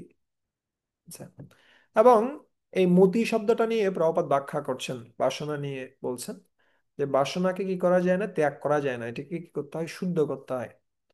আমরা ত্যাগ করতে পারবো না, আমরা বাসনা শূন্য হতে পারবো না, যেটা বুদ্ধ ফিলোসফিতে বলা হয়, বৌদ্ধ দর্শনে বলা হয় বাসনাকে পরিত্যাগ করো, শূন্য হয়ে যাও, বা নির্বিশেষবাদীরা বলে, কিন্তু সেটা সম্ভব নয়। আমরা কি করতে পারি, তার নিরন্তর সেবায় নিয়োজিত হওয়ার মাধ্যমে আমরা কি করতে পারি, আমরা সে বাসনাগুলোকে শুদ্ধ করতে পারি। আচ্ছা, ইয়েস, এখানে পড়ুন তো, যে সমস্ত। যে সমস্ত সাধারণ মানুষ জড় প্রকৃতির উপর প্রভুত্ব করতে চায়, তাদের ভগবান যে কেবল সেই কার্যের অনুমোদন ও পর্যবেক্ষণ করেন তাই নয়, তাদের ভগবত ধামে প্রত্যাবর্তনের জন্য কোনো প্রকার উপদেশ প্রদান করেন না। হুম, এটা আসলে ভগবান যারা যেভাবে চায় তার সাথে সেভাবে আচরণ করে। যদি কেউ বলে ভগবান নেই, তাহলে ভগবান তাকে এমন ভাবে বুদ্ধি দিবেন যাতে করে সে কি করতে পারে, প্রমাণ করতে পারে ভগবান নেই। না হলে নাস্তিকেরা এত বেশি প্রমাণ পাচ্ছে কিভাবে? ওদেরকেও বুদ্ধি কে দিচ্ছে? ওদেরকেও কৃষ্ণ বুদ্ধি দিচ্ছে। আর যে ব্যক্তি বলে যে না, ভগবান রয়েছেন, ভগবানের সেবা করা হচ্ছে আমাদের জীবনের লক্ষ্য, তখন ভগবান সম্পূর্ণরূপে তাকে বুদ্ধি প্রদান করেন, দদামি বুদ্ধি যোগম তাম, তাকে বুদ্ধি প্রদান করেন সরাসরি। আর অন্য ক্ষেত্রে নাস্তিকদেরকে বুদ্ধি দেন কিসের মাধ্যমে? মায়ার মাধ্যমে। আর এখানে ভগবান সরাসরি বুদ্ধি প্রদান করেন, যাতে করে তারা কোথায় যেতে পারে, তাম ইয়েন মাম উপয়ান্তিতে, যাতে করে তারা আমার কাছে ফিরে আসতে পারে। বুঝছেন? ওকে। হ্যাঁ, এখন ভগবানের রূপের বর্ণনা করা আছে। ভগবান কত সুন্দর! আচ্ছা, ত্রিভুবন কমনম তমালবরনম রবি করগোরবরম বরম দধানে বপুরলককুলা বৃতাননাব্জম বিজয় শকেরতিরাস্তু মে অনবাধ্য। হে কৃষ্ণ, তোমার রূপটা কেমন? ত্রিভুবন কমনম, সমস্ত জগৎকে আকৃষ্ট করে। মিউট করে রাখুন। ধন্যবাদ। কে? ত্রিভুবন কমনম, সমস্ত জগৎকে আকৃষ্ট করে, কিন্তু তার রূপটা কেমন? বলছে তমাল বর্ণম। তমাল বর্ণের ন্যায় শ্যাম বর্ণ, কিন্তু সমস্ত জগৎকে তিনি আকৃষ্ট করেন। ঠিক যেমনি এখানে আগে ইসকনের মঠগুলোকে, বিশেষ করে মায়াপুরে ইসকনের মঠকে বলা হতো সাহেবী মঠ। সাহেবী মঠ মানে কি? যারা বিদেশ থেকে আসে তাদের মঠ।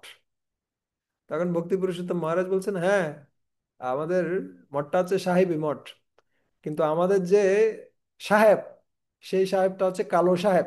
এটা সাদা সাহেব নয়, এটা কালো সাহেব, কিন্তু তার নয় নয়টা ধবধবে সাদা কি রয়েছে, স্ত্রী রয়েছে। অষ্টসখী এবং রাধারানী। ঠিক আছে, তো তারা সম্পূর্ণরূপে কৃষ্ণ আকৃষ্ট হয়। So, ত্রিভুবন কমনম তমালবর্ণম রবি করগৌরবরম পরম দদানে। সে কৃষ্ণ তিনি কি, তার রূপের তার দেহের বর্ণনা করা হচ্ছে। প্রথমে বর্ণনা করা হয়েছে তার কি, তার যে দেহের রং, সেটা বর্ণনা করা হচ্ছে। তারপরে তিনি কি পরিধান করেছেন, দধানে, কি পরিধান করেছেন? অম্বরম, বা তার যে বস্ত্র, সেটা হচ্ছে কেমন? রবিকর গৌরাম্বরম, তিনি পীতাম্বর ধারণ করেছেন, এবং সেটাতে যখন রবিকারা, সেটাতে যখন সূর্যের রশ্মি পড়েছে, সেটা আরো দেদীপ্যমান হচ্ছে। ঠিক আছে, একদিকে পীতাম্বর ধারণ করেছেন, তার উপরে সূর্যের কর বা রশ্মি পড়েছে, এবং তখন সেটা আহ জ্বলজ্বল করছে। আর কি হচ্ছে, তার মুখমণ্ডলটা কেমন? বপুরালাকাকুলা বৃতা অনাব্জম। ঠিক আছে, তার যে মুখমণ্ডল, প্রভুপাদ লিখছেন এটা হচ্ছে কি দিয়ে, সেটা আহ আচ্ছা, ইংলিশটাতে আরেকটা ভাবে লেখা হয়েছিল। যাক, এখানে বর্ণনা করা হচ্ছে কুঞ্চিত কেশদামে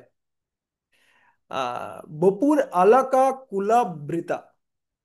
তার কুঞ্চিত কেশদাম দ্বারা তার মুখমণ্ডল কি আচ্ছাদিত রয়েছে, এবং সেই চুলগুলো যেহেতু তিনি কোথায় রয়েছেন, যুদ্ধক্ষেত্রে রয়েছেন, মাঝে মাঝে সেই চুলগুলো আল্লায়িত হয়ে কেশরাশি তার মুখের সামনে চলে আসছে। ঠিক আছে, এত সুন্দর তাকে লাগছে। এবং ভগবান কৃষ্ণের আরেক নাম হচ্ছে কেশব, যার কেশরাশি অনেক সুন্দর, যে সমস্ত জগৎকে আকৃষ্ট করে। এটা সেই কেশরাশির বর্ণনা এখানে করা হচ্ছে।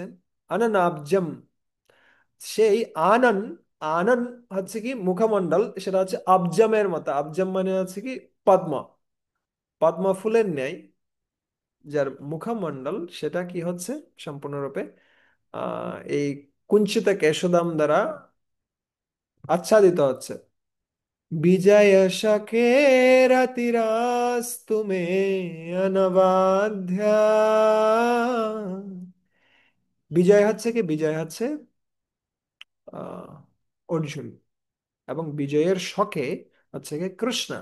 সেই বিজয় শকে সেই কৃষ্ণের প্রতি যেন আমার রতি বা আমার যেন আসক্তি বর্ধিত হয়, আমার আসক্তি যেন থাকে, বস্তু থাকুক, আমার আসক্তি যেন সম্পূর্ণরূপে সেই কৃষ্ণের প্রতি সেই কৃষ্ণের প্রতি থাকে, যিনি হচ্ছেন আহ কার, অর্জুনের সখা।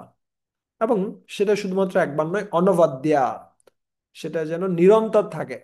ঠিক আছে, যেটা সম্পূর্ণরূপে সমস্ত কর্মফলের বাসনা রহিত। এবং আরেকটা অর্থ ধরতে গেলে অনবদ্য মানে হচ্ছে পূর্ণরূপে আহ কি, পূর্ণরূপে নিবিষ্ট, যেটা অন্য কোনো কিছুর প্রতি আসক্ত নয়। তার অপাকৃত দেহের আকর্ষণীয় বৈশিষ্ট্যসমূহ সমগ্র ত্রিভুবনে, যথা স্বর্গ, মর্ত্য এবং পাতালে অত্যন্ত আকাঙ্ক্ষিত বস্তু।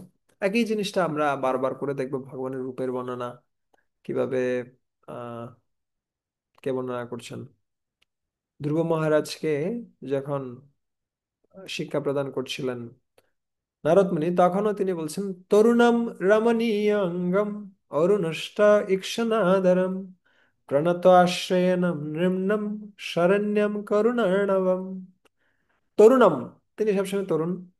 তরুণম রমণীয় অঙ্গম, তার রূপটা এত আকর্ষণীয়, যেটা সবাইকে আনন্দ প্রদান করে, সবাইকে আকৃষ্ট করে। তরুণম রমণীয় অঙ্গম অরুণ ওষ্ঠ ইক্ষণাধরম, তার ঠোঁটগুলো অরুণ বর্ণের, এবং তার ইকশন বা চোখ হচ্ছে অরুণ বর্ণের। ঠিক আছে, আম, অরুণ ওষ্ঠ ইক্ষণাধরম, আধার এবং ওষ্ঠ, এবং তার চোখ আছে সেই অরুণ বর্ণের, এবং সেটা কি করছে, প্রণয়ত আশ্রয়নম নিম্নম শরণ্যম করুণার্ণবম। এবং পরবর্তী লাইনে বর্ণনা করা হচ্ছে ভগবানের হৃদয়টা কেমন। তিনি সবাইকে, তার শরণাগত জীবদেরকে তিনি আশ্রয় প্রদান করেন, এবং তার হৃদয়টা হচ্ছে করুণার সাগর। হে কৃষ্ণ করুণা সিন্ধু দীনবন্ধু জগৎপতে। আচ্ছা, এভাবে প্রত্যেকটা জায়গায় আপনারা যখন দেখবেন, যখন প্রচেতাদেরকে জ্ঞান প্রদান করছিলেন শিব ঠাকুর, তখনও তিনি বর্ণনা করছিলেন সর্ব সুন্দরিয়া সংগ্রহম, সমস্ত সৌন্দর্য যদি এক করা হয়, তাহলে যে রূপটা হবে সেটা হচ্ছে কৃষ্ণের রূপ। সমস্ত সৌন্দর্য যদি এক করা হয়। একই জিনিসটা আমরা দেখব যখন গোপিকারা, তারা কৃষ্ণের রূপের বর্ণনা করছেন বেণু গীতে, দশম স্কন্ধে যখন আমরা যাব, সেখানে খুব সুন্দর বর্ণনা রয়েছে। বরহা নটবর বপু कर्णयो कर्णिकारं बिभ्रद्वशः कनककपिशं वैजयन्ती च मालं रन्ध्रन् वेणुरदरसुदया पूरयन् गोपवृन्दाय बृन्दारण्यं शपदरमणं प्राविशत् गीतकीर्तिः। তার মস্তক উপরে কি রয়েছে, বরহা পীরম। আচ্ছা, আপীরম মানে হচ্ছে মস্তক উপরে যে মুকুট রয়েছে, সেখানে কি রয়েছে, বরহা, বরহি, বরহি মানে হচ্ছে ময়ূর পুচ্ছে রয়েছে। বরহা পীরম নটবর বপু। কৃষ্ণ সোজা হয়ে দাঁড়াতে পারে না কখনো, সবসময় কি বাঁকা হয়ে তিনি দাঁড়াবেন, ঠিক যেমনি একজন নৃত্যকার দাঁড়ান, নাচের ভঙ্গিমায় দাঁড়ান, ঠিক আছে। নটবর বপু কর্ণয়ে কর্ণিকারম। কর্ণয়ে মানে হচ্ছে দুটা কানে, কর্ণিকারম একটা কর্ণিকা ফুল দেখা যাচ্ছে, কখনো এখানে গুজে দেয়, এখান থেকে এনে এখানে গুজে দেয়, ঠিক আছে। এটা হচ্ছে কৃষ্ণের চপলতা, কখনো এখানে কখনো এখানে, কিছুক্ষণ পর পর চেঞ্জ করে, ঠিক আছে। কর্ণয়ে কর্ণিকারম বিব্রত বাসহ। তার যে বসন সেটা হচ্ছে কেমন, বিব্রত, খুব উজ্জ্বল। বিব্রত বাসহ কনক কপিশম। সেটা হচ্ছে, সেই পীতাবসন হচ্ছে কেমন, সেটা একদিকে উজ্জ্বল, অন্যদিক দিয়ে সেটা হচ্ছে কনক কপিশম। সেটা কিসের মতো, গলিত স্বর্ণের ন্যায় সেই রূপটা, সেরকম পীতাবসন তিনি ধারণ করেন। কনক কপিশম বৈজয়ন্তী চ মালা। তিনি বৈজয়ন্তী মালা ধারণ করেছেন, যেটা 5 প্রকার ফুল দিয়ে তৈরি। রন্ধ্রান ভেনুরদর সুদয়া উড়ায়ান গোপবৃন্দায়ের। এবং তিনি তার যে বংশী রয়েছে, সে বংশীর যে ছিদ্রসমূহ রয়েছে, সেই ছিদ্রসমূহ তার অধর সুদয়া, তার অধরের যে সুধা অমৃত সেটা দিয়ে পূর্ণ করেন। পূর্ণ করার পরে তারপর কি করেন, বৃন্দারণ্যম সপদ রমনম প্রাবিশত গীত কীর্তি। সেই বেনুর যে ছিদ্রসমূহ সেটাতে যখন অমৃত সুধা পূরণ করেন, সেই অমৃত সুধা বংশী ধ্বনির মাধ্যমে সমস্ত বৃন্দাবনে সেটা কি করতে থাকে, ভ্রমণ করতে থাকে, এবং সকলের হৃদয়কে আকর্ষণ করে, সম্পূর্ণরূপে মোহিত করে। অচর বস্তুকে চর, এবং চর বস্তুকে অচর। যেগুলো স্থির বস্তু রয়েছে সেগুলো গতি প্রাপ্ত হয়, এবং যেগুলো গতি সম্পন্ন রয়েছে, যেমন যমুনার জল, সেটা সম্পূর্ণরূপে স্থির হয়ে যায়। এটা হচ্ছে, এটা হচ্ছে ভগবান কৃষ্ণের বিশেষত্ব। এবং সেই ভগবান কৃষ্ণ বৃন্দারণ্যম সপাদরমনম, সেই ভগবান কৃষ্ণ বৃন্দাবনের বনসমূহে তিনি খালি পায়ে ভ্রমণ করছেন। কিসের জন্য, এই বৃন্দাবনের যে বিশেষত্ব সেটা সমস্ত জগতে প্রকাশ করার জন্য। এভাবে আমরা এই সমস্ত শ্লোকগুলো বারবার করে আয়ত্ত করতে পারি। কৃষ্ণের সামনে যখন যাব আমরা দেখতে পারি আসলে কৃষ্ণ কত সুন্দর। আমরা এই জগতের নায়ক নায়িকা, বডি বিল্ডার অথবা স্পোর্টসম্যান, বিভিন্ন ব্যক্তির প্রতি আকৃষ্ট, কিন্তু যদি একবার আমরা কৃষ্ণের রূপের প্রতি আকৃষ্ট হয়ে পড়ি, তাহলে অন্য কোনো রূপ আমাদেরকে কখনো আনন্দ প্রদান করতে পারবে না। কিন্তু আমাদের জানতে হবে আসলে রূপটা কেমন, তারপরে না আকর্ষণ জন্মাবে।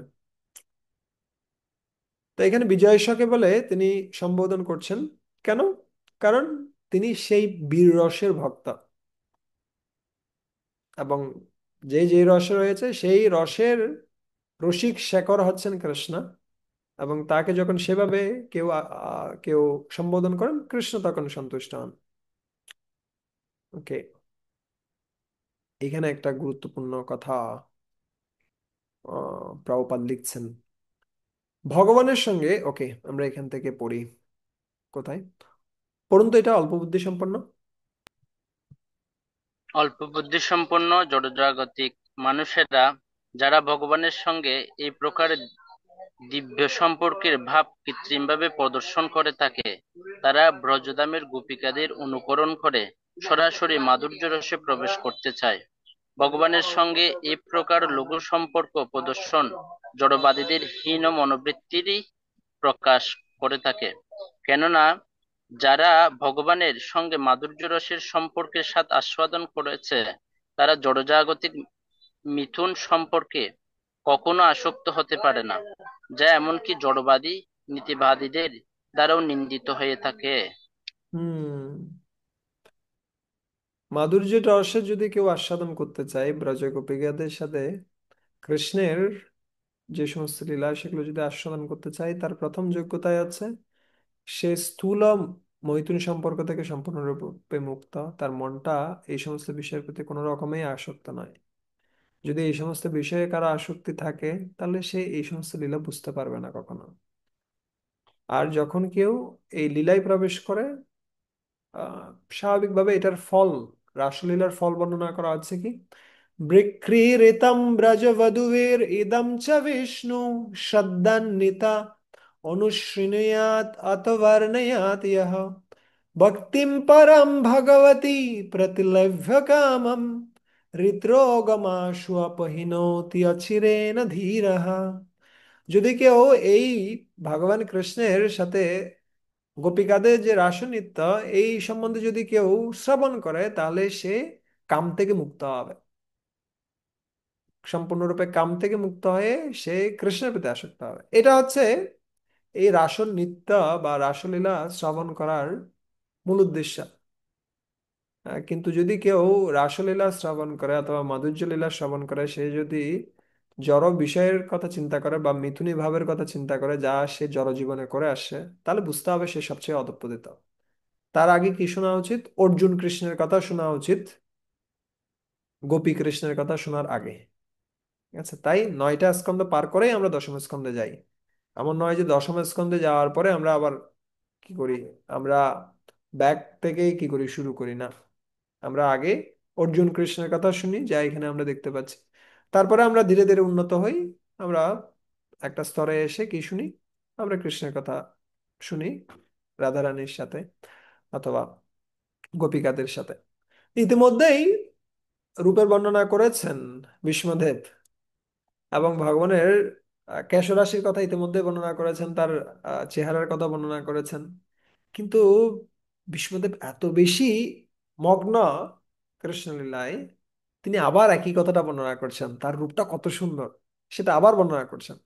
সো সাধারণত যদি কোনো একটা আহ কি সে কোনো একটা আপনি প্রবন্ধ লিখছেন, সেই প্রবন্ধে একই কথাটা দুইবার লিখছেন, এমনকি একই শব্দ বারবার ব্যবহার করাটাও একটা রিডান্ডেন্সি। এটা এটা ভালো কোনো লক্ষণ নয়, ভালো লেখকের লক্ষণ নয়। কিন্তু কৃষ্ণ সম্বন্ধে আপনি যত বেশিবার বলতে পারেন তত বেশি ভালো, যেটা আমরা দেখতে পাচ্ছি বিষ্ণুদেবের ক্ষেত্রে।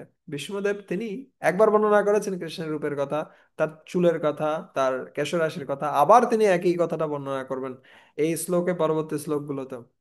युधि तुरगराज विदुम्र विश्वक काचलुलिता श्रमवारि अलङ्कृतस्ये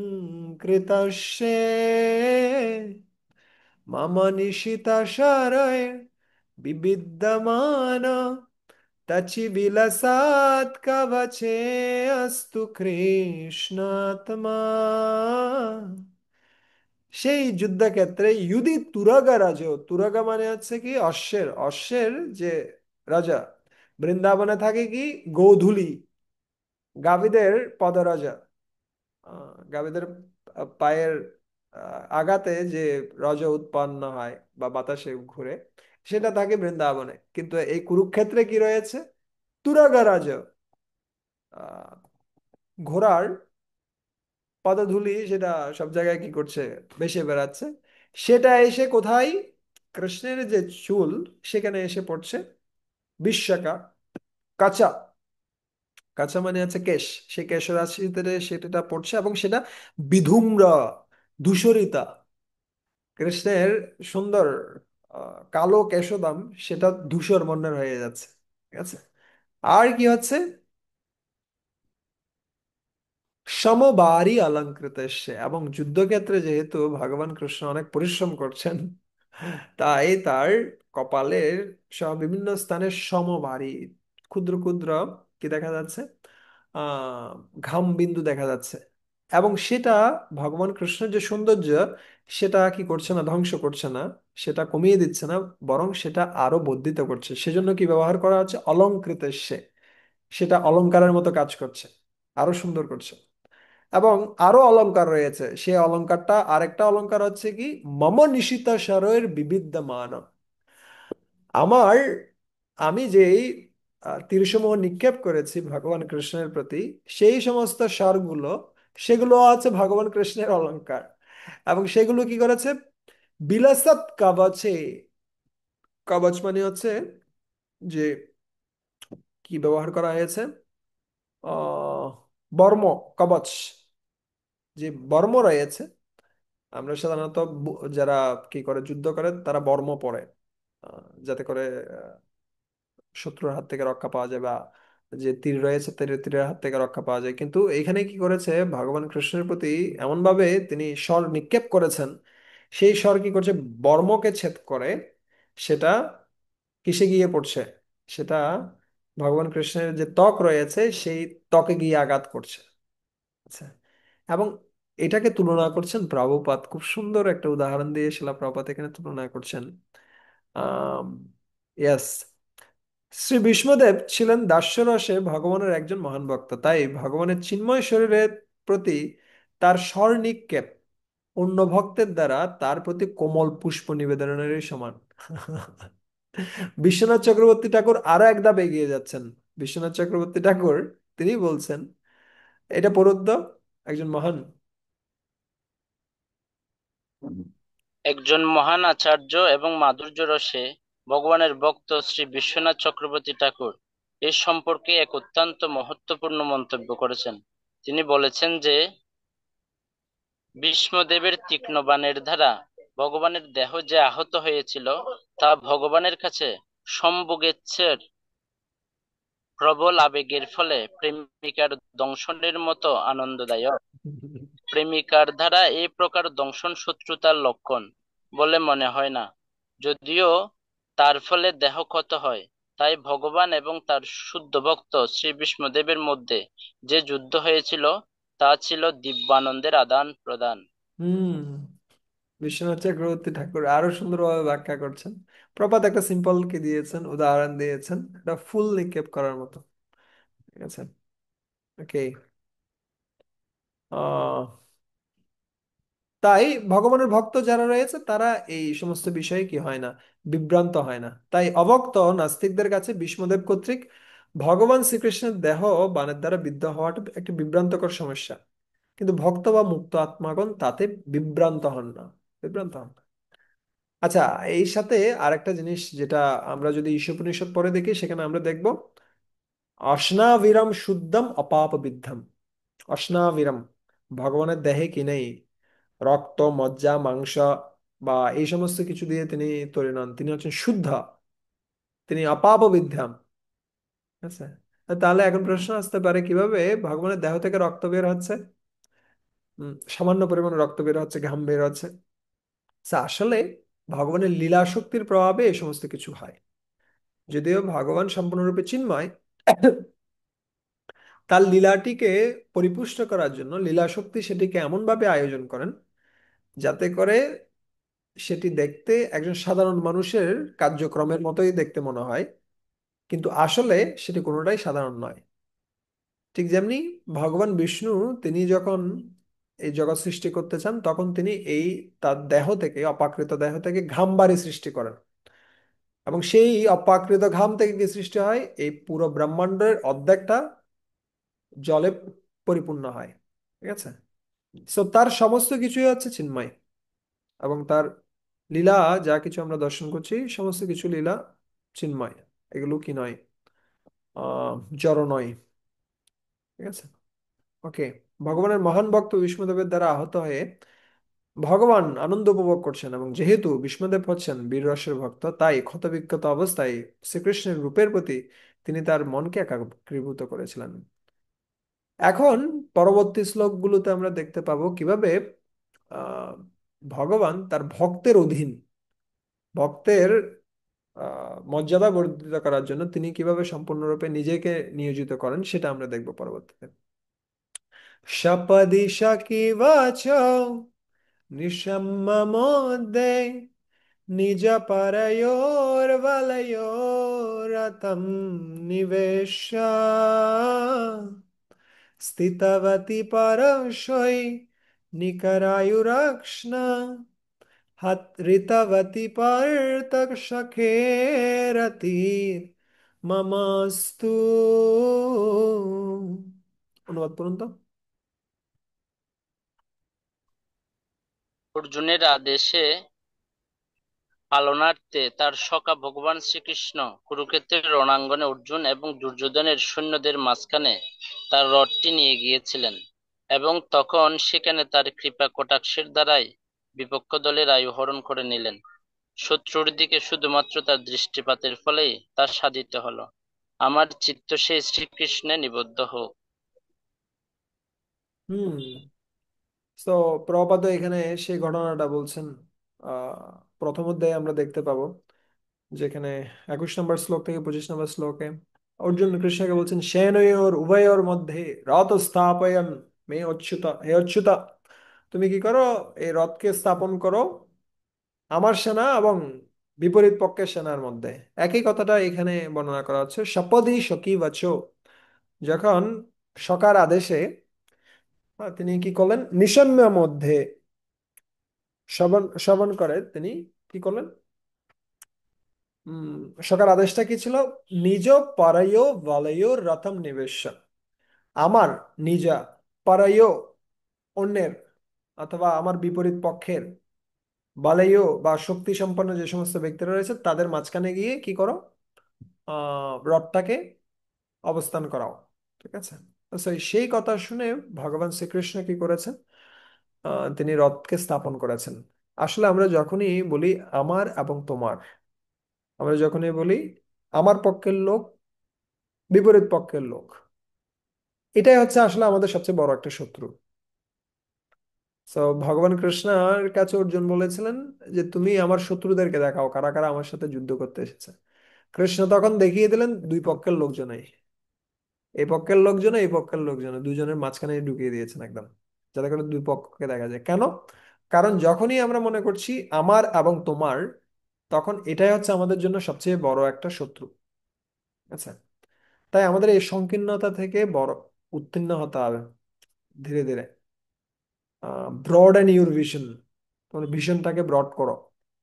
ঠিক যেমনি কে কুন্তী দেবী, তার তার নিজের ছিল 3টে ছেলে, আর মাদ্রির ছিল 2টা ছেলে, আর এই দুটো ছেলেকে তিনি নিজের ছেলে হিসেবে গ্রহণ করেছেন। ঠিক আছে। এটা ছিল কুন্তির বিশেষত্ব। অন্যদিক দিয়ে আমরা দেখতে পাই গান্ধারী তার 100টা ছেলে, আর অন্যদিক দিয়ে কুন্তির 5টা ছেলে। ওরা 100টা ছেলেকেও গ্রহণ করতে পারছে, 100টার সাথে আর 5টা যোগ করলেই হয়ে যায়। 100টার সাথে 5টা যোগ করাটা তেমন একটা বিশেষ কিছু না। আর এখানে 3টা রয়েছে, 3টার সাথে আর 2টা যোগ করা, এটা বিশেষ কিছু, কিন্তু তিনি সেটা করেছেন। কিন্তু গান্ধারী সেটা করতে পারেননি। গান্ধারী চিন্তা করতে পারেননি যে এই 5টা ছেলে যাদের বাবা মরে গেছে তারাও আমার ছেলে, বা ধৃতরাষ্ট্র সেটা চিন্তা করতে পারেননি। ঠিক আছে? তাই আমাদের কি করতে হবে, আমাদের প্রচেষ্টা করতে হবে আমি এবং তোমার এই নীতি থেকে যেন আমরা বের হয়ে আসতে পারি। যদি কাউকে ভালো লাগে বিশেষভাবে, তাকে আমরা বিশেষ ভাবে যত্ন নিতে পারি ঠিকই, কিন্তু আমরা যেন অন্য কাউকে অবহেলা না করি। আচ্ছা। এবং সেখানে রথ স্থাপন করে তিনি কি করলেন, পরসৈনিকর আয়ু রক্ষণা, তিনি তার দৃষ্টিপাতের মাধ্যমে অক্সনা, তিনি তার দৃষ্টিপাতের মাধ্যমে কি করলেন, পরসৈনিক আয়ু, বিপরীত পক্ষে যে সমস্ত সৈনিকেরা রয়েছেন তাদের আয়ু তিনি কি করলেন, ঋতাবতী, তিনি হরণ করে নিলেন। সেই পার্থক্যকে সেই ভগবান শ্রীকৃষ্ণের প্রতি আমার যেন আসক্তি করতে হয়। মম রতি রতিম অস্তু, আমার আসক্তি যেন কৃষ্ণের প্রতি হয়, সেই পার্থক্য কৃষ্ণের প্রতি।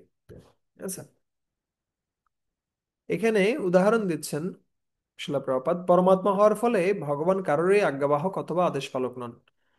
তা তিনি যেই হন না কেন, কিন্তু তিনি তার স্নেহের বশবর্তী হয়ে কখনো কখনো ভৃত্যের মতো আদেশ পালন করে থাকেন। আহ, ঠিক যেমনি পিতা তার শিশুপুত্রের আদেশ পালন করে তৃপ্ত হন। সো হত অরি গতদায়ক ইতি হরি, ভগবান কৃষ্ণ তিনি এই সমস্ত ব্যক্তিদের আয়ু হরণ করছেন, মানে তাদের শত্রু তিনি তা নয়, তাদেরকে তিনি কি প্রদান করছেন, সংসার বন্ধন থেকে মুক্তি প্রদান করছেন। ভগবান কৃষ্ণ কাউকে মারার মাধ্যমেও মুক্তি প্রদান করতে পারেন, এটা হচ্ছে ভগবানের বিশেষত্ব। আর আমরা যে সমস্ত বেঁচে রয়েছে মানুষ, তাদের সাথেও আমরা ভালো আচরণ করতে পারি না। এটা হচ্ছে আমাদের আর ভগবানের মধ্যে পার্থক্য। ভগবান কাউকে মারলেও তার মুক্তি দেন, তাকে মুক্তি দেন। আর আমরা যে সমস্ত ব্যক্তিরা আমাদের আশেপাশে রয়েছে তাদের সাথে জীবিত অবস্থায় ভালো আচরণ করতে পারি না। এটা হচ্ছে বিশেষত্ব ভগবানের। সর্বমঙ্গলময় ভগবান, তিনি যা করেন সবকিছু মঙ্গলের জন্য করেন। ওকে।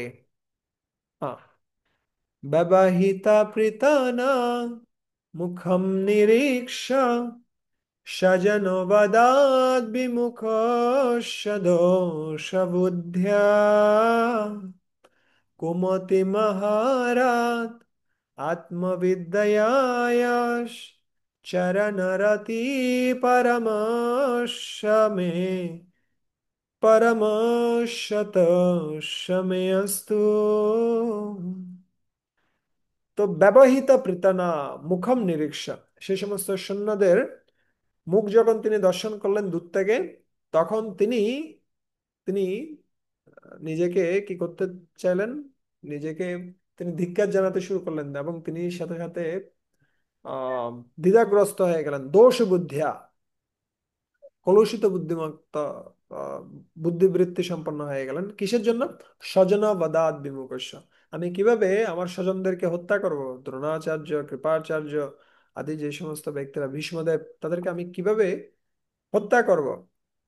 তাই এই সমস্ত পরিস্থিতি আমরা দেখেছি প্রথম অধ্যায়ে, ভগবত গীতার প্রথম অধ্যায়ে। তখন এই কুমতি আহারাত, এই কুমতি দূর করার জন্য, এই কুবুদ্ধি দূর করার জন্য ভগবান কৃষ্ণ কি প্রদান করলেন? আত্মবিদ্যায়াস, তিনি আত্মবিদ্যা প্রদান করলেন। ভগবত গীতার বাণী তিনি বিশেষভাবে সাংখ্যযোগ প্রদান করলেন। এবং আমরা দেখতে পাই ধীরে ধীরে তিনি আহ জ্ঞান যোগ, বুদ্ধি যোগ, ভক্তি যোগ সমস্ত কিছু প্রদান করেছেন। সেই ভগবান কৃষ্ণ, তার চরণে আমার রতি সৃষ্টি হোক। আচ্ছা, ওকে। অর্জুনের বুদ্ধি আপাত দৃষ্টিতে কলুষিত হয়েছে, কেননা তা না হলে দেহাত্ম বুদ্ধির দ্বারা জড়জগতের বন্ধনে আবদ্ধ কলুষিত বদ্ধজীবদের কল্যাণের জন্য ভগবত গীতার উপদেশ দেওয়ার সুযোগ ছিল না, সুযোগ হতো না। আচ্ছা, ওকে। শনিগমমপহায় মৎ প্রতিজ্ঞা মৃতমধিকর্তুমবাপ্লুতো রতস্তা ধৃতরতচরণ অভয়চ্ছলদ্গু হরিরিবহন্তুমিবং গতো উত্তরীয়া স্বনিগমম অপহায়। তো নিগমম মানে আছে, নিগম মানে আছে বেদ। নিগম মানে আরেকটা অর্থ আছে তার যে কথা, বাক্য, নিজের বাক্য, নিজের প্রতিজ্ঞা, সেটাকে কি করেছেন? অপহায়, সেটাকে তিনি পরিত্যাগ করেছেন।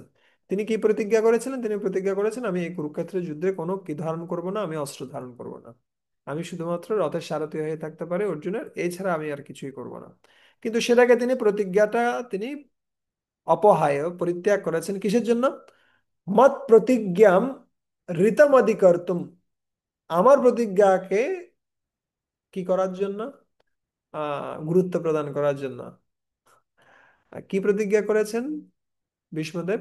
ভীষ্মদেবকে যখন কে এসে, দুর্যোধন এসে বলছেন যে আপনি ভালোভাবে যুদ্ধ করছেন না, আপনি কি করুন, আপনি আমাদের পক্ষে থাকলেও তিনি, আপনি আসলে আমাদের পক্ষে নেই নেই, আপনি আসলে কাদের পক্ষে?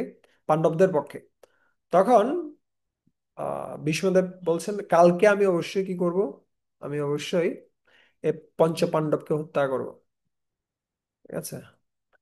আহ তখন দুর্যোধন বলছে, ঠিক আছে, আপনার কথায় আমি তো বিশ্বাস করতে পারছি না, আপনি কোনো একটা কি দেখান, সরাসরি আমাকে কিছু দেখান।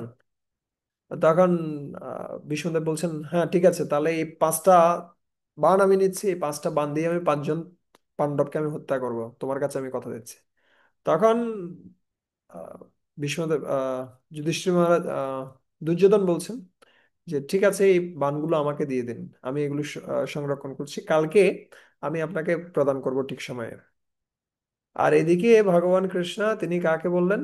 তিনি কৃষ্ণকে, অর্জুনকে বললেন যে তুমি গিয়ে দুর্যোধনের কাছে এই বাণগুলো চাও, কেননা দুর্যোধন তোমাকে একটি আহ, বর প্রদান করতে চেয়েছিল এবং তুমি সেটা বলেছিলে যে ভবিষ্যতে কোনো এক সময় চেয়ে নেবে। তো এখন সেই সুযোগটা রয়েছে, সেই বরটি তুমি গ্রহণ করো এবং এই 5টি বাণ তুমি তার কাছ থেকে নিয়ে আসো। ঠিক ঠিক সেটি তিনি করেছেন। দুর্যোধন অবাক হয়ে গেছে, কিভাবে এ জানলো যে আমার কাছে সেই 5টি বাণ রয়েছে। জিজ্ঞেস করছে যে তুমি কিভাবে জানলে? তখন কৃষ্ণ অর্জুন বলছেন, কৃষ্ণ আমাকে সেটি বলেছে। তখন ভীষ্মদেব বলছেন যে দেখো, তোমাকে আগে থেকে আমি বলেছি কৃষ্ণ আছেন ভগবান, তুমি বারবার করে সেটা শুনছো না।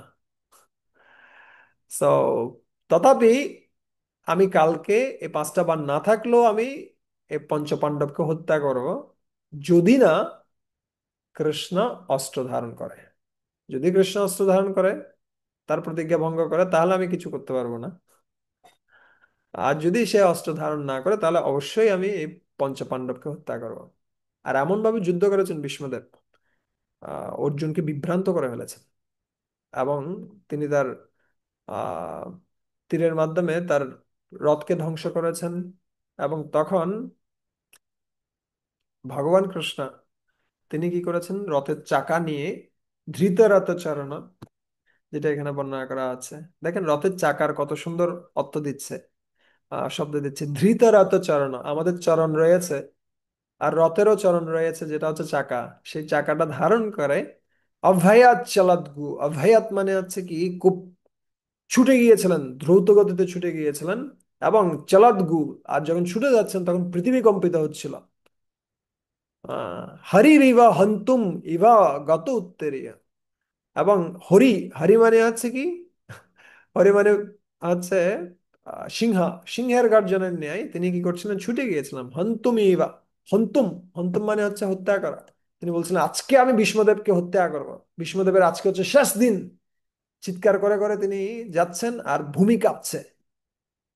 আর এদিকে ভগবান কৃষ্ণ এত দ্রুত ছুটে যাচ্ছেন, অর্জুন তার চরণ ধরেছেন, চরণ ধরে আটকে রাখতে পারছেন না। আর ভগবান কৃষ্ণ এত দ্রুত গতিতে এগিয়ে যাচ্ছেন, অর্জুন চরণ ধরে রয়েছেন, আর অর্জুন মাটিতে কি করে করে মাটিতে সম্পূর্ণরূপে পিষে পিষে যাচ্ছেন, এই ধরনের পরিস্থিতি। আর এদিকে ভগবান কৃষ্ণের যে যে উত্তরীয় ছিল সেটা পড়ে যাচ্ছেন, পড়ে যাচ্ছে। এখানে সেই শব্দটা বলছে কি, গত উত্তরীয়, উত্তরীয় পড়ে যাচ্ছে। সেই রূপটার প্রতি যেন আমি কি করতে পারি, সম্পূর্ণরূপে আকৃষ্ট হতে পারি। ঠিক আছে, এভাবে তিনি প্রার্থনা করছেন। শীতাভিষেকিহ বিশাকাহি হাত বিশীর্ণদংশ শতজ পরিপ্লুত আততায়িনো মে প্রসবমবিশাসার মদ্বদার্তম শববতু মে ভগবান গতির মুকুন্দ। কি বলছেন, সীতা বিশেকা হত। বিশিকা মানে হচ্ছে তীর, যেটা খুব তীক্ষ্ণ। সেই তীক্ষ্ণ তীর দ্বারা হত বিশীর্ণ ধ্বংস, তার বিধ্বস্ত বর্ম, এটা ইতিমধ্যে বর্ণিত হয়েছে, আবার তিনি বর্ণনা করছেন। তার বর্ম সম্পূর্ণরূপে কি হয়েছে, ধ্বংসপ্রাপ্ত হয়েছে। এবং তার গায়ে কি হয়েছে, শতজ পরিপ্লুতা, তার গায়ে রক্তবিন্দু দেখা যাচ্ছে, ক্ষত দেখা যাচ্ছে। এবং তিনি কি করছেন, আততায়ী নামে, আমার মতো আততায়ীকে তিনি হত্যা করতে আসছেন। প্রসবম অবিশেষার মদ পদার্থম, আমাকে বধ করার জন্য তিনি প্রসবম, তিনি বিক্ষুব্ধভাবে, খুব ক্রোধান্বিত হয়ে অবিশেষার এগিয়ে আসছেন। এখানে প্রপার লিখছেন অভিমুখে আসতে লাগলেন। আসলে অবিশেষার শব্দটার ব্যাখ্যা করছেন কে, বিশ্বনাথ চক্রবর্তী ঠাকুর ব্যাখ্যা করছেন। ঠিক যেমনি একজন প্রেমিক একজন প্রেমিকার কাছে যায়, সেভাবে কি করছেন, অভিসার শব্দটা ওই ক্ষেত্রে ব্যবহৃত হয়। যেহেতু বিষ্ণুদেবের প্রতি প্রেমও ছিল, কিন্তু সেই সাথে তিনি রাগও ছিল। বাইরে বাইরে তিনি রাগ প্রকাশ করছেন, অভ্যন্তরে তার প্রেম রয়েছে। তার আহ কার প্রতি, আহ বিষ্ণুদেবের প্রতি বিশেষ ভালোবাসা রয়েছে, যে রূপটা তিনি প্রদর্শন করতে চাচ্ছিলেন। তাই এটি দুটির মিশ্রণ, প্রেম এবং রাগ দুটির মিশ্রণ। মদ বদার্থম, আমাকে বধ করার জন্য যিনি এগিয়ে এসেছিলেন সেই ভগবান, স ভবতু মে ভগবান গতির মুকুন্দা, সেই ভগবান আমার গতি হোক। সেই মুকুন্দা, যিনি সবাইকে মুক্তি প্রদান করতে পারেন, সেই ভগবান কৃষ্ণ। মুকুন্দ শব্দের আরেকটা অর্থ হচ্ছে মুকুন্দা, যার মুখমণ্ডল কুন্দ ফুলের থেকেও অনেক সুন্দর। যার মুখমণ্ডল এর সামনে যখন কুন্দ ফুল আসে, সে কুন্দ ফুলের যে সৌন্দর্য, সেটা কি হয়, ম্লান হয়ে যায়। সে সেই ভগবান কৃষ্ণের প্রতি আমার রতি সৃষ্টি হোক। আচ্ছা, তাকে রক্তাক্ত ও আহত অবস্থায় বিষ্ণুদেবের সম্মুখে আসার কোনো প্রয়োজন ছিল না, কিন্তু তা তিনি করেছিলেন কারণ শুদ্ধ ভক্ত কর্তৃক উৎপন্ন আঘাতের দ্বারা অলঙ্কৃতা ভগবানের চিন্ময় সৌন্দর্য তার যোদ্ধা ভক্ত দর্শন করতে চেয়েছিলেন। এটি হচ্ছে ভগবান এবং তার সেবকের মধ্যে চিন্ময় রস বিনিময়ের পন্থা। Okay. বিজয়রথকুটুম্ব আত্মতোত্রে ধৃতহয়রশ্মিনিতাৎ শ্রিয়ে ঈক্ষণীয়ে ভগবতিরতিরাস্তু মে মুমূর্ষা यमिह निरीक्ष हता गता স্বরূপাম। সো বিজয় রথ কুটুম্ব, কুটুম্ব মানে হচ্ছে সর্বতভাবে রক্ষা করার জন্য, রক্ষা করার জন্য। কি রক্ষা করার জন্য? বিজয় রথ। সেই অর্জুন, বিজয় হচ্ছে অর্জুনের আর এক নাম। অর্জুনের রথ সুন্দরভাবে রক্ষা করার জন্য তিনি আত্মতত্ত্বে ধৃত হয় রশ্মিনী।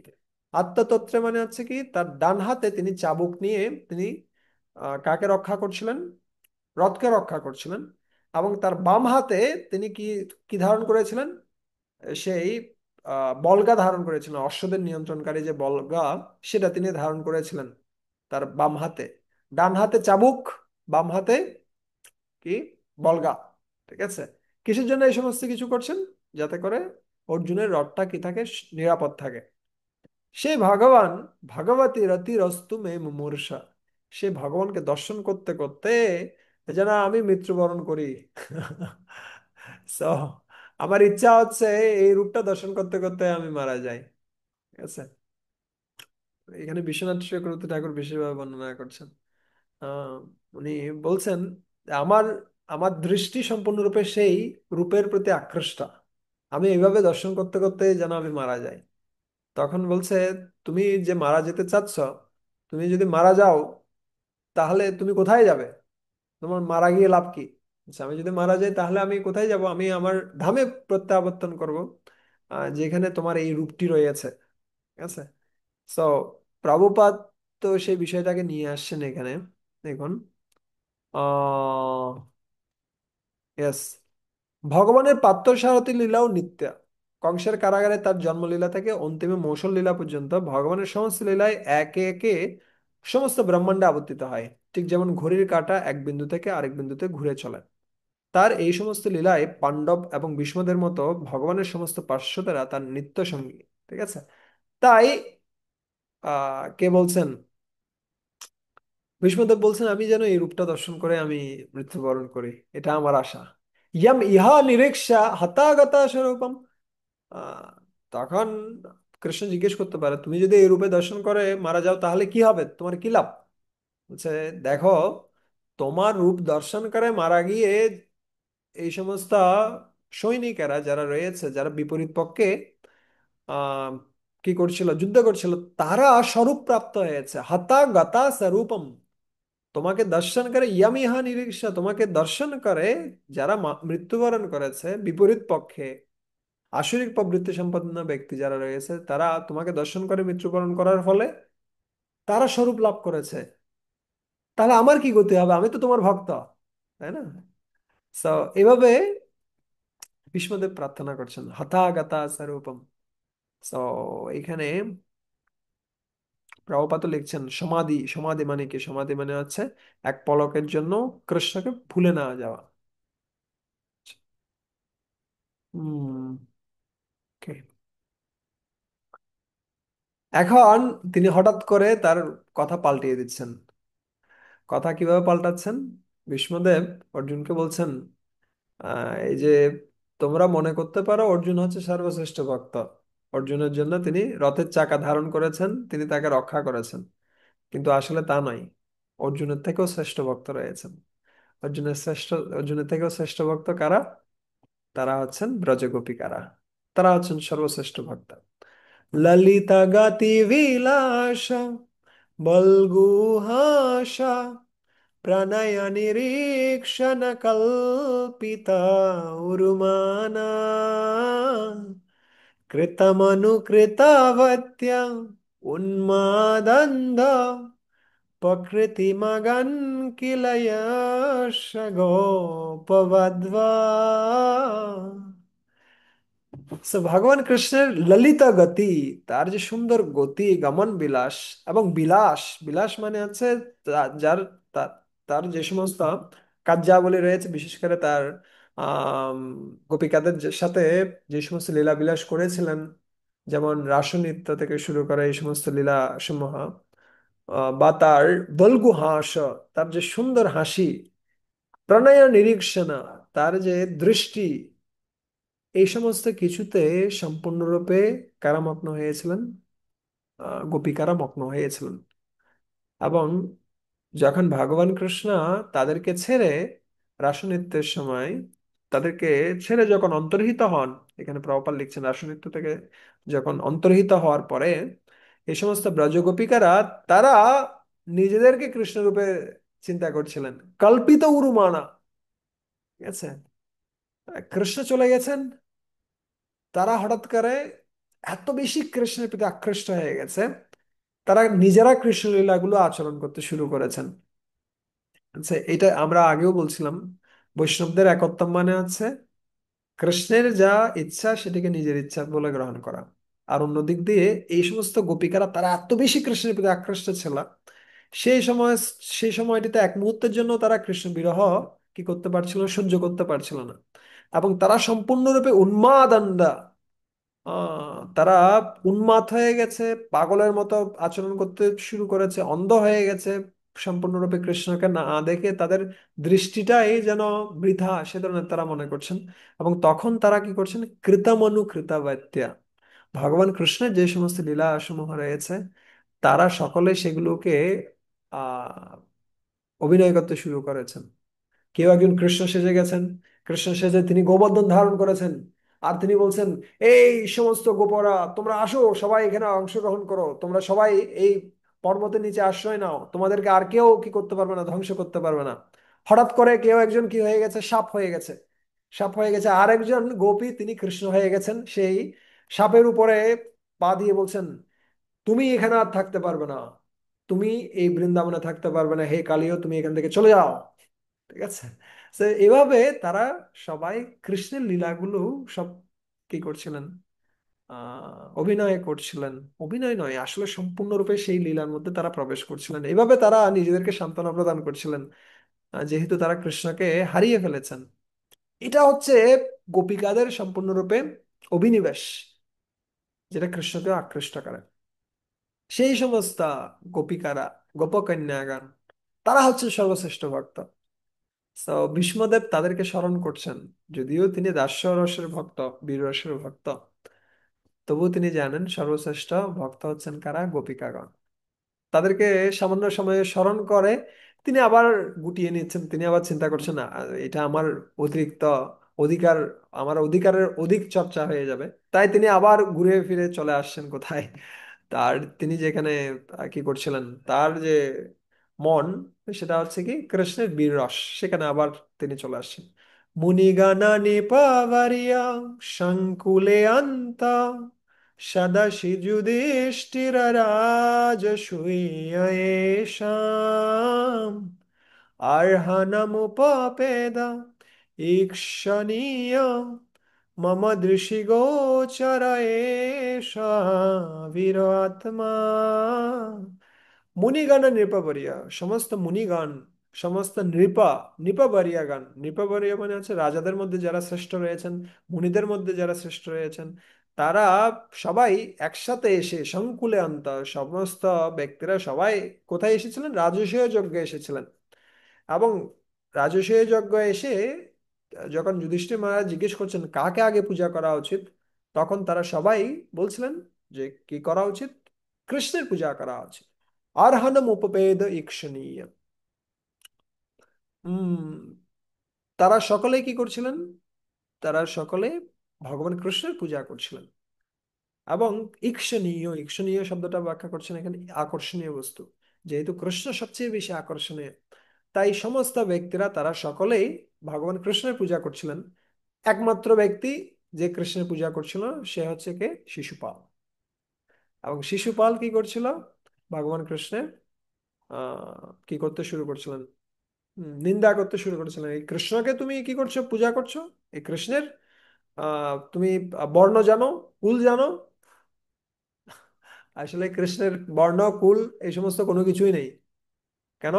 কৃষ্ণের একমাত্র পরিচয় আছে, তিনি সম্পূর্ণরূপে তার ভক্তের অধীন হতে পছন্দ করেন।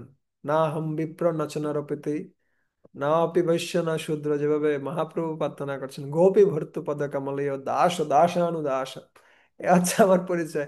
এবং কে আহ শিশুপাল যা বলছে আসলে ঠিক, একদিকে ঠিক, আরেক দিক দিয়ে সে কি করছে, সে ভগবান কৃষ্ণ নিন্দা করছেন। এভাবে করতে করতে 100টা নিন্দা যখন হয়ে গেল, এরপরে ভগবান কৃষ্ণ তাকে হত্যা করেন 101তম পর্যায়ে। কেন তাকে হত্যা করলেন? তিনি কি গুনে গুনে হত্যা করছিলেন 100টা হলো 101টা? আসলে তা নয়। 101তম নিন্দাটা তিনি করেছিলেন ভীষ্মদেবের প্রতি। এতক্ষণ করছিলেন কৃষ্ণের নিন্দা, পরবর্তীতে নিন্দা করা শুরু করেছেন ভীষ্মদেবের এবং অন্যান্য যারা ভক্তরা ছিলেন, যারা কৃষ্ণের অগ্রপূজার পক্ষে নিয়েছিলেন, তাদের নিন্দা করতে শুরু করেছেন। তখনই কৃষ্ণ তাকে হত্যা করেন। সব, যখন কেউ ভগবানের নিন্দা করেন, ভগবান সেটা সেটা সহ্য করেন, তিনি সেটাকে তত বেশি গুরুত্ব দেন না। কিন্তু যখনই কেউ ভক্তের নিন্দা করেন, তখন সাথে সাথে তাকে তিনি ধ্বংস করেন। যেটা আমরা দেখতে পাচ্ছি এই শিশুপাল কাহিনীর ক্ষেত্রে। শিশুপাল কে ছিলেন? সবচেয়ে বেশি ঈর্ষান্বিত ছিলেন। এবং একটা জিনিস যেটা আমরা ভগবানের সেবায় নিয়োগ করতে পারি না, সেটা হচ্ছে ঈর্ষা।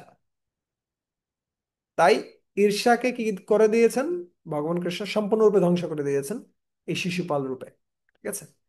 সো সেই ভগবান কৃষ্ণ, যিনি হচ্ছেন আমার আত্মা, যিনি হচ্ছেন আমার আত্মার আত্মা, যিনি আমার জীবন, সেই ভগবান কৃষ্ণ আমার কি হোক, আমি সেই দৃশ্য দর্শন করতে পেরেছিলাম, সেই দৃশ্যে যেন আমার চিত্ত কি হয়, নিবদ্ধ হয়, তার চরণে যেন আমার চিত্ত নিবদ্ধ হয়।